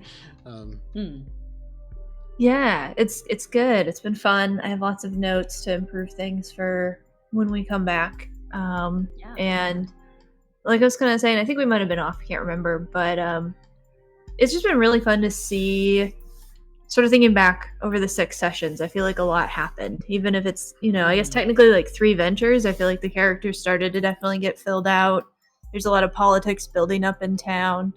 And yeah, it's come a far, long way. Yeah, I think it's been a fun arc, or several arcs. Absolutely. As it the case, some overlapping ones, but Mm-hmm. yeah, it was kind of neat seeing the stuff underneath and like the gradual sort of scope creep of the crap going on behind the scenes with the factions. And I was completely surprised, even though I sort of telegraphed it before. I'm like, you think we can trust her? Like when Mithri turned out to be. Was that something you had in mind before, or something that decision you made that fit the narrative in that moment? You don't feel like you have to answer that one, because I guess it's kind of a GM secret. No, I am really curious about that too. So I decided it. I would have to go back and watch to know when, because one of the two of you said something, and I'm like, oh, that would make sense for it to be Mithri. So Mithri, I knew there would be someone because I had the 1050s work with sort of planting people. Mm-hmm. And Mithri is one of the pre-gen NPCs, and we didn't see it, but every NPC has something called a shadow, which is the thing they're trying to hide from everything. Mm-hmm. And hers was that she's living under a false identity. So I kind of glanced at that when we were playing through, and it seemed to make sense that maybe the 1050s would know that about her and be sort of like leveraging that. So it's probably like maybe halfway through, 2/3 through, that I was like, oh, this would make sense. So. Yeah, I thought it fit really well, especially with her being like involved in some weirdness with the with the Synthery tech before, and what was she doing there? Mm-hmm. The faction was wondering what she was doing there. Yep. Mm-hmm. Yeah. So lots to uncover and see the fallout of with that kind of taken up. Mm-hmm. All right. Well, we went a bit over, but thanks for sticking around. I think we'll wrap things up with, I guess, our customary raid. Yeah. Got a little bit smaller group in the chat today. But we'll go drop that into someone else's channel here. Any suggestions? Let me see who is streaming tabletop RPGs right now. If Twitch will cooperate. Zombie Orpheus is streaming something tonight. I know they were hosting us on the other nights, but this one was like an extra add-on thing we did to make up for another session. So they must have had something else planned for that evening. Why don't we go in and raid them? Oh yeah, yeah. I think we have to raid them. Yeah. Okay. Give me a moment to set that up. We're raiding Zombie Orpheus. Yeah. Cole says, everyone, it's Thursday. What is that in response to? Is that like a raid suggestion? Or I don't know. I don't either. I don't know. Cole, why are you telling us it's Thursday? Oh, everyone is streaming RPGs. Oh. It's a Critical Role night, right? They've got enough viewers. Let's jump into Zombie Orpheus. We're not gonna raid Critical Role. They have enough viewers already. All right, I hit the raid button. About 10 seconds or so. Let's go say hello to them. And again, thank you all so much for joining us. And it was a great time. Mm-hmm. Yeah, thank you.